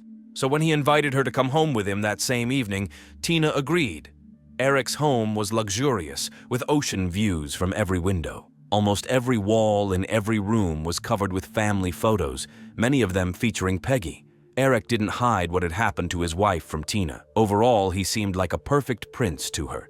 So when the police contacted her to inform her that there was something suspicious about his wife's disappearance and asked her to inform them if she learned anything, Tina didn't believe them.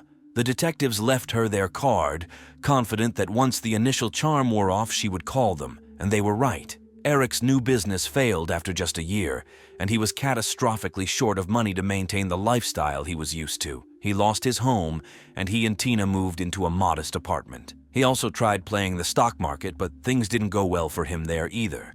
The creditors were calling non-stop. Their relationship deteriorated significantly. They fought, reconciled, and fought again. It was October 1999. More than 2 years had passed since Peggy's disappearance. Tina and Eric had a fight so loud that the neighbors called the police. When the officers arrived, Eric was not in the apartment, and Tina handed them the detective's business card, asking them to call him. She told the arriving detectives that when they last spoke, she and Eric had just started dating. She was in love with him and believed the story he had told her. But now, she was certain that Eric had killed his wife. Tina told the detectives that a few weeks earlier, she and Eric had been at home, and she was watching old television shows that featured her. While fast-forwarding through the commercials, she suddenly stopped on a segment that had somehow been recorded. It was a news segment about the disappearance of Peggy Beckler. The news report discussed the water current and the weather on that day, which was completely inconsistent with what Eric had told her. Tina looked at him and said, "You lied to me." The blood drained from his face. He turned pale.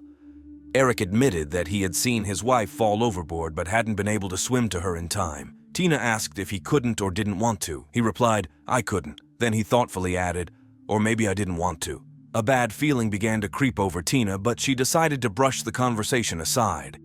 A couple of weeks later, Tina and Eric were relaxing at a club where they were using illegal substances. When they returned home, they were lying in bed, still not fully recovered, when Tina suddenly exclaimed, "Oh my God, you hit her in the head." She didn't even understand why she realized this so clearly. Eric even jumped. He asked, "How do you know that?" But she didn't know until he confirmed it with those words. Tina demanded to know how it all happened. It turned out that the day before the boating trip, Eric had prepared a cooler, dumbbells, trash bags, and everything needed for margaritas. Eric told Peggy that it was a surprise, so she didn't even look into the bag. They went out into the ocean. Peggy was just lying there, relaxing, sunbathing, when her husband approached her from behind and, according to him, hit her so hard that she didn't even feel it. Then the murderer folded his wife's body in half, tied her ankles, wrists, and neck together, put 2 trash bags on Peggy, and dumped her into the water with a weight of 30 kilograms. After that, he returned to the boat several kilometers closer to shore. This meant that the Coast Guard, helicopters, and submarines were all searching for Peggy in the wrong place. Tina told the police all of this, but her words weren't enough for even an arrest of Eric because she could simply be making false accusations against her ex-boyfriend. However, this wasn't the first time detectives had heard similar allegations against Eric. They had heard the same from his best friend, Kobe Laker. A few months after the boating incident, Eric's friend, Kobe Laker, went to the police with a lawyer. Kobe had already been questioned before, but now he confessed that he had lied when he told the police that the couple had a perfect relationship. Eric had repeatedly confessed to his friend that he was fed up with his wife and could no longer tolerate her. Eric considered his wife controlling and demanding. On the other hand, she was carrying the weight of the children and the business, while he just wanted to play volleyball with his friends. She brought money into the household, and he was happy to spend it. All of this Eric had shared with Kobe. One day, Eric directly asked his friend what he would think if Eric killed his wife. Allegedly, Eric was considering taking her out into the ocean and dumping her in the water in a barrel or something similar. When Kobe regained his speech, he asked if he was joking, and Eric replied, "Maybe." Kobe stated that he hadn't mentioned this before because he was scared and wanted to protect his friend. Thanks to the young man's testimony, the police officially classified the case as a homicide. But without physical evidence, including the victim's body, investigators couldn't proceed. They needed to get Eric to confess on tape. Kobe agreed to wear a recording device and meet with Eric, but he couldn't get his friend to open up. Eric remained calm and insisted that Peggy had indeed had an accident. The police had only Kobe's word against Eric's. That wasn't enough for an arrest. By the time Kobe testified, the police had long given up on the idea that Peggy had faked her disappearance to avoid fraud charges. In reality, she faced a maximum fine, not prison time, so it was unlikely she would have abandoned her beloved husband and children to hide in another country. Therefore, the police now suggested that Tina try to get Eric to talk so they could record his words and arrest him. She agreed because she was openly afraid of her boyfriend. On October 29, 1999, the police placed a listening device on the girl's back and another in her handbag. Tina and Eric met at a restaurant, with detectives positioned both inside the restaurant and outside in the parking lot. The girl was supposed to act confidently, but she was afraid that Eric would hug her and feel the device on her. Eric and Tina had a couple of cocktails, after which Tina got down to business. She told Eric that the police had come to her asking questions about Peggy's disappearance, so they needed to agree on how she would respond. The man simply replied that she hadn't been on the boat. That was all she needed to say. But that answer didn't satisfy Tina. She had always known that if anyone could get Eric to talk, it would be her. So she asked how it had come to this. Why didn't he just divorce his wife? Eric replied that he would lose money in a divorce and would never see his children again. His wife would take them away and wouldn't let him see them. But who was he fooling? Tina knew very well that as soon as Peggy disappeared, he had given custody of the children to her parents. Still, that was something. Tina continued to press. She asked how she could be sure he wouldn't do something similar to her if they continued to date, to which he replied that he would never do that again. This was not enough, but still sufficient for Eric's arrest. The detectives, of course, did not hear a confession from him because he demanded a lawyer, but when they searched him, they found a weight bench that was missing only the 15-kilogram weights. Together, they accounted for the 30 kilograms he had mentioned to Tina. The trial began. This was a unique case because the prosecution had no physical evidence of the man's crime or that Peggy was even dead. Moreover, Eric acted very cleverly, confirming that during his conversation with Tina, he meant the murder of his wife. However, he claimed that she liked bad boys and that he was trying to create that image. The prosecutor was well prepared and used all circumstantial evidence to convincingly demonstrate his version of the events of that day. Furthermore, the motive for the murder was indisputable and as old as time. Both spouses were insured for more than $2.5 million. Today, that would be the equivalent of nearly $4 million. This issue clearly concerned Eric because 3 months before Peggy's disappearance, he called her brother to inquire about the money. He wanted to know more about the policies and how the payout would work if something happened to his wife. Interestingly, a month and a half before her death, Peggy wanted to change the beneficiary of the insurance. She intended to exclude Eric so that the money would go only to the children. This indicates how little she trusted her husband in her final days. Of course, Eric did not receive the insurance payout anyway, because insurance companies are very reluctant to pay money to potential suspects. After 7 days of deliberation on February 1, 2001, Eric was found guilty of first-degree murder. He was sentenced to life imprisonment without the possibility of parole. After his wife's death, Eric did not receive the insurance money. Instead, he lost his home and income, and his new business failed. Indeed, Peggy was far more valuable to her husband alive. She was his ticket to a luxurious life, and even in the case of a divorce, he would have gained more than nothing. But evidently, he did not understand that, not to mention the fact that murder itself is a terrible crime. Overall, he did not act very sensibly. No wonder his volleyball buddy said he must have had an accomplice because he was too foolish to come up with everything on his own. Not to mention that the police had no evidence, but his long tongue led to him spending the rest of his life in prison instead of playing volleyball on the beach. On a beautiful autumn morning on October 22, 1993, Doug Boggs entered his hardware store in the resort town of Steamboat Springs, Colorado. The store had been in operation for 63 years, a family business that Doug ran with his brother, Gerald or Jerry Boggs. However, that morning, Jerry did not show up for work. This was entirely uncharacteristic of him. Jerry was a creature of habit and adhered to a strict daily routine. Doug became so worried that he went to his brother's home. The front door was locked, so Doug went around to the back door leading into the kitchen. As soon as he opened the door, he saw his brother. Jerry was lying on the floor with blood pooled around his head. It was a horrifying scene that shocked Doug to the core. He immediately called emergency services. The police officers who arrived at the scene based on the man's wounds speculated that he had been beaten with a heavy object and had also sustained 3 gunshot wounds. Now, the investigators had to determine how such a tragedy could happen to one of the most respected and beloved citizens of Steamboat Springs. 52-year-old Jerry Boggs had lived in Steamboat Springs for most of his life. He had only left the town for his studies at the University of Colorado and during his time in the Vietnam War. After returning from Vietnam, he resumed working in the family business, and now he and his brother managed the store together. Jerry handled the paperwork and supply orders while Doug interacted with the customers. Jerry was a fairly strong-willed person, but he was also kind, modest, and a loyal friend. By the age of 52, he had grown accustomed to his established bachelor lifestyle. However, everything changed one fine day when a charming 48-year-old woman walked into his store. She introduced herself as Jill Coit. Jill stood out from the other women in town, even from the tourists. She dressed stylishly and somewhat provocatively, but never vulgarly. She was sociable, cheerful, and spoke with a delightful southern accent. Jill mentioned that she had moved from Culver, Indiana, having bought a small hotel in Steamboat Springs. Since she was fixing up the hotel with her sons, she often appeared in Jerry's store for supplies. Soon, Jerry gathered the courage to make the first move. He asked her out on a date. From that moment on, their romantic relationship began. Just 7 months after meeting, Jerry and Jill got married. This was an unusually spontaneous decision for Jerry, but he had a reason. His beloved was expecting a baby.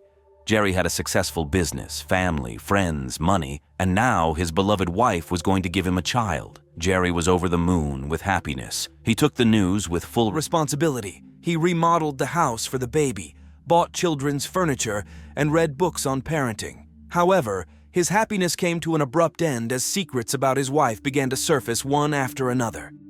Months went by, yet there were no physical changes in Jill's appearance. By this time, her pregnancy should have been quite visible. Suddenly, Jill went to Texas, and when she returned, she claimed to have given birth to a baby girl named Laura. By then, Jerry's family and friends were not merely suspicious. They outright declared that it was some kind of scam and that he should stay away from her and get a divorce, especially since she forgot to inform him that she was already married at the time they got married. Jerry was devastated, confused as to why she would do this to him. But he knew for certain that the marriage needed to be annulled, as his nature abhorred living in an illegal union. There was also an intriguing financial situation. Jill had convinced Jerry to sign a document stating that he had supposedly lent her $100,000. In reality, he had not given her the money. She needed it to appear as though she owed him a large sum, so she wouldn't have to repay debts to creditors or share finances with her ex-husband. However, after their marriage was annulled and she moved out of his house, Jill sued him. She wanted to remove his name from the document and sell the hotel, which was worth $600,000. As Doug recounted, his brother was already angry about Jill's lies regarding her previous marriage and the fake pregnancy, and the lawsuit brought his indignation and resentment to a new level. Jerry filed a countersuit. He wanted her to stop tarnishing his name, admit there was no pregnancy, and compensate him for his losses. For 2 years, Jerry awaited the court date while he returned to his usual routine. But 6 days before the scheduled court date, his brother found him dead on the kitchen floor. The police carefully examined the crime scene, only to be met with enormous disappointment. There were no signs of forced entry, nothing had been stolen, and the killer had left no clues behind.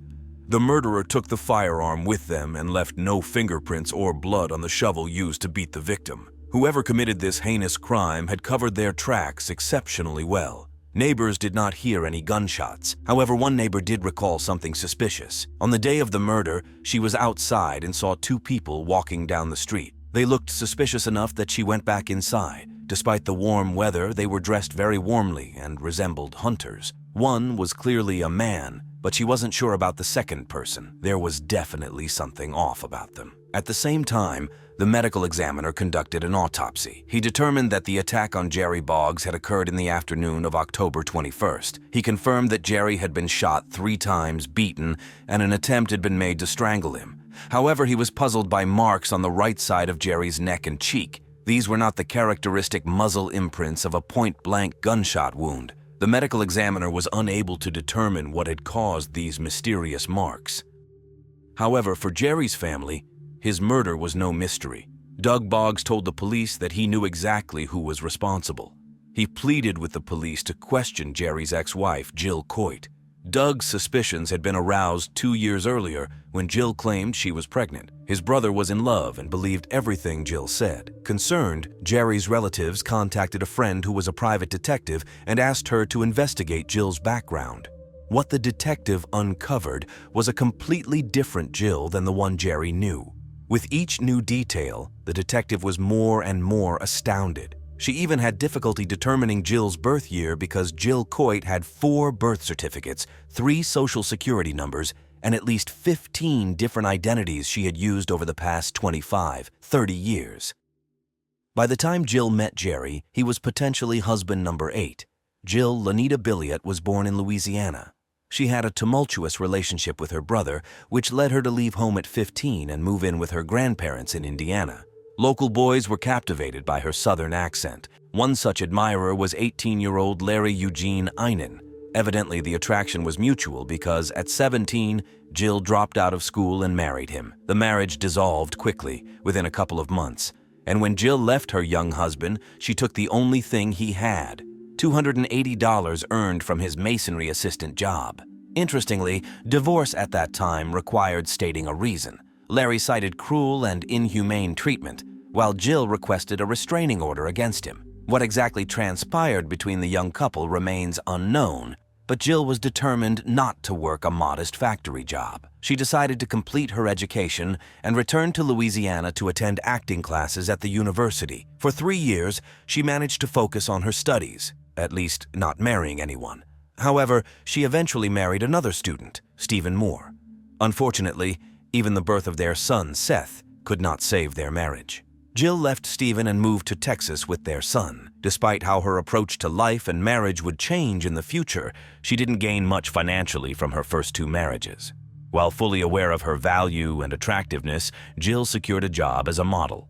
A beautiful girl caught the eye of successful engineer William Clark Coit Jr. He was unfazed by her 2 previous marriages and adopted Seth as his own son. Jill claimed that he was the love of her life. Despite her happy marriage to William, Jill didn't divorce her second husband until after the birth of her and William's first child. Their second son was born later. William had more resources than any of her previous husbands, which likely sparked Jill's attraction to substantial wealth, and she eagerly spent it. However, William was often away from home, leading Jill to start having affairs. Upon discovering this, William demanded a divorce. A bitter custody battle ensued. But 3 weeks before the divorce was finalized, tragedy struck. William Coit Jr. was murdered in his own home, shot 3 times in the back with a .22 caliber weapon. Detectives believed he knew his killer since he was shot from behind. Before his death, William had withdrawn a substantial amount of money from his accounts, telling friends he did so to prevent Jill from getting it. Unfortunately, he miscalculated. The money was never found, likely because Jill was the one who discovered William's body when he failed to show up for work. Naturally, the police suspected his 27-year-old widow, Jill. However, she managed to flee to New Orleans and hired a lawyer. On his advice, she admitted herself to a psychiatric hospital. This tactic worked, and the police were unable to question her. Without sufficient evidence to extradite her forcibly, Jill spent a year in the psychiatric facility. After her release, she reclaimed her 3 sons from relatives, secured the money she inherited from William, and moved to California to start anew. In California, Jill tried something new. She met Bruce Johansson, who was over 90 years old. Unable to marry him, she used her charm to persuade him to adopt her. After the man passed away, likely from natural causes, she inherited all his assets, finances, and property. She had no time to mourn because she was preparing for marriage number 4 with Major Donald Brody of the Marine Corps. However, Jill unexpectedly found out that her husband could refuse her access to his funds. Their relationship quickly deteriorated, so she resorted to another way to extract money from him. After a lengthy separation, she delighted him with news of giving birth to a boy named Thaddeus John Brody. The Major didn't believe her. She then showed him a fake birth certificate and asked acquaintances to lend her their child temporarily to show him a son, allegedly theirs. But unable to sustain this, a month later she delivered the Major horrifying news. The child had died and she buried him in the family crypt. Fortunately, it was a lie, and when the crypt was later opened, there was no child inside. Realizing she could no longer gain anything from the Major, Jill divorced him and married a man named Louis A. DeRosa. He was a lawyer she hired after fleeing following the death of her 3rd husband, William. He also assisted her in Bruce Johansson's adoption. Their relationship was tumultuous, with the couple divorcing and reconciling 2-3 times over many years. During one of their separations, Jill managed to marry husband number 6, Eldon Dwayne Metzger, an auction organizer. This marriage was very short and illegal because she divorced Louis DeRosa in Haiti. a divorce not recognized in the USA. Thus, she was still legally married to Lewis when she moved to Indiana and met her seventh husband. Two of her sons attended school in Indiana, where one of the boys' school director was Carl V. Steele. Jill lived with him for 7 years, which were some of the longest and most normal relationships in her life. Carl treated her and the boys well. He loved skiing and often took the family to Steamboat Springs, Colorado. They enjoyed their time there and dreamed of growing old together in that place. During one of their trips, the couple decided to invest in a business by purchasing a small hotel. Jill convinced Carl that she would handle everything herself because he was a teacher, and she felt more capable of managing finances. The plan was for Jill to move to Steamboat Springs, buy the hotel in both their names, renovate it with their sons, and start managing it. Carl would join her when school holidays began. However, Carl encountered a very unpleasant surprise when he arrived in town. Jill simply ousted him. She persuaded him to say goodbye to his money, convinced him to invest in her business, and he was no longer needed. She registered the hotel under her and her elder son Seth's name only. Carl was left without money and in debt. After less than 10 years together, Jill and Carl parted ways. They didn't finalize their divorce before Jill set her sights on husband number 8, Jerry Boggs, the owner of a store in Steamboat Springs. Investigators found too many coincidences between the two murder cases of Jill's ex-husbands, William and Jerry. Both men were killed with the same caliber weapon, which was never recovered. In both cases, there was no forced entry into the home. Jill knew the layout of the rooms in the house, knew when Jerry would return home from work, and it would not have been difficult for her to catch William at home in the evening while he watched TV. But the similarities didn't end there. Jill had a financial motive in both crimes. However, when investigators talked to Jill, it turned out she had alibis. In the same month she annulled her marriage to Jerry, she finally divorced Carl Steele, so she was not married to anyone at the time. Perhaps a new feeling for her. Instead, she was dating a telephone technician named Michael Backus. During her conversation with investigators, Jill stated that she and Michael were camping in Poudre Canyon, 240 kilometers away from the crime scene. To set up a tent in that location, they had to fill out a form and pay a fee. This meant that Jill could prove she was in Poudre Canyon if needed. Therefore, she was too far away by the evening of October 21st to have killed Jerry. Investigators decided they needed to pinpoint the exact time frame when the attack on Jerry occurred. A crucial piece of evidence was studying the contents of his stomach. Jerry Boggs was a creature of habit. He opened his store at the same time every day. Then at 11 a.m., he went to a restaurant for breakfast where he always ate the same meal: hash browns, eggs, and toast. Specialists used plant cells, which, unlike protein-based foods, pass through the digestive system unchanged.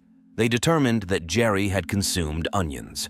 However, the restaurant chef did not add onions to the hash browns, eggs, or toast. This indicated that Jerry had indeed eaten his meal, meaning he was killed closer to the evening of October 21st, when Jill had an alibi.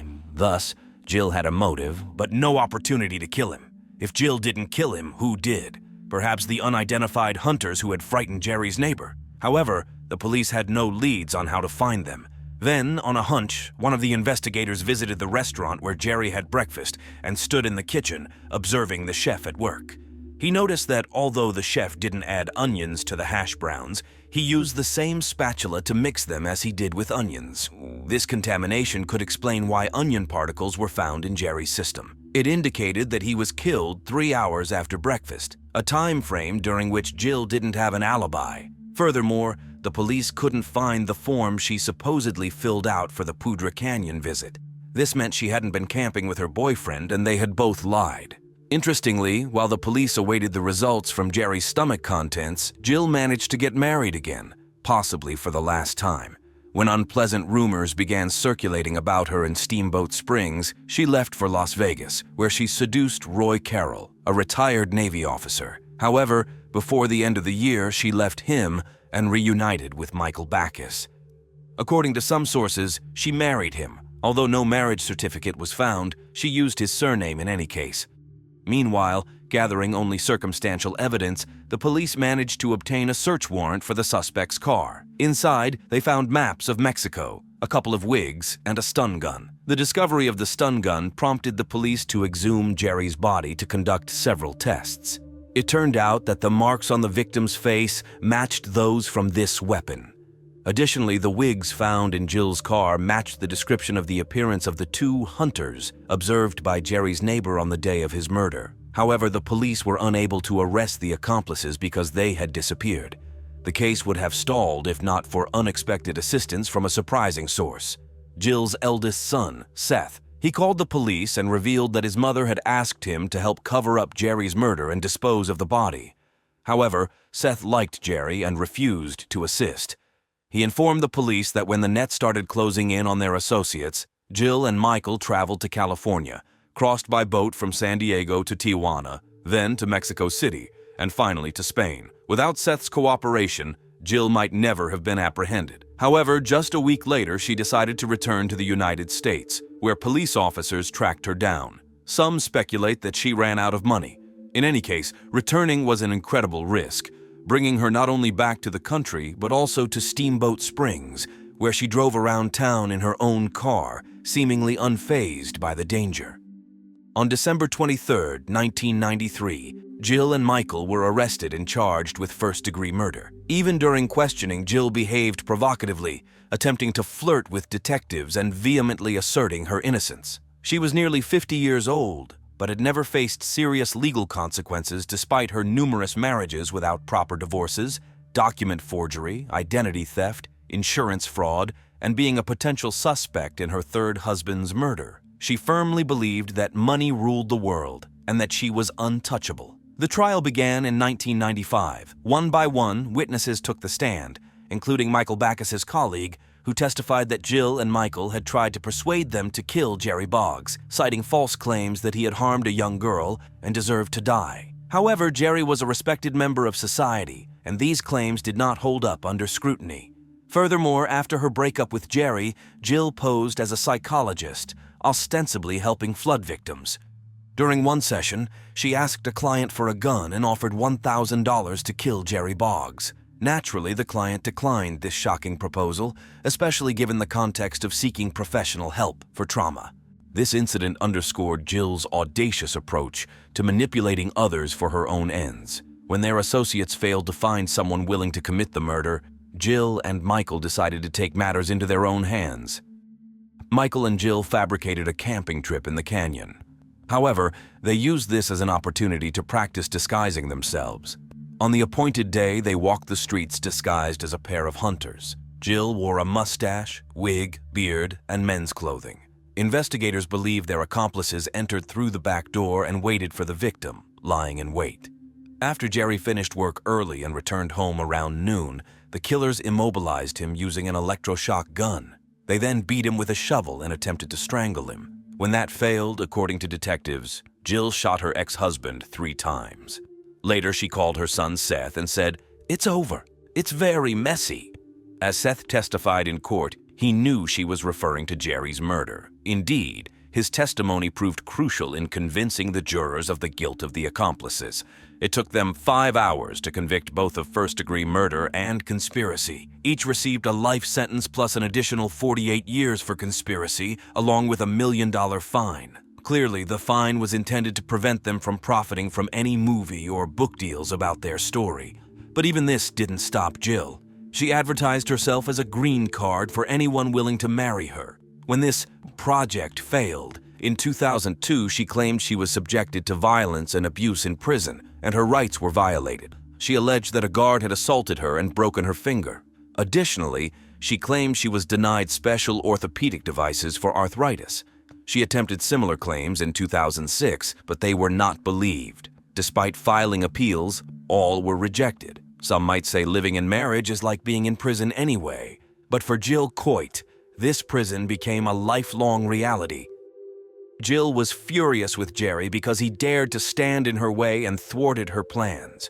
Not only did he refuse to let her sell the hotel, but a private detective hired by his family had gathered enough evidence to expose her. Jerry intended to bring her to justice in court, revealing who she truly was and what she had done, so she couldn't deceive anyone else. However, like William, Jerry never got the chance to confront Jill face-to-face in court.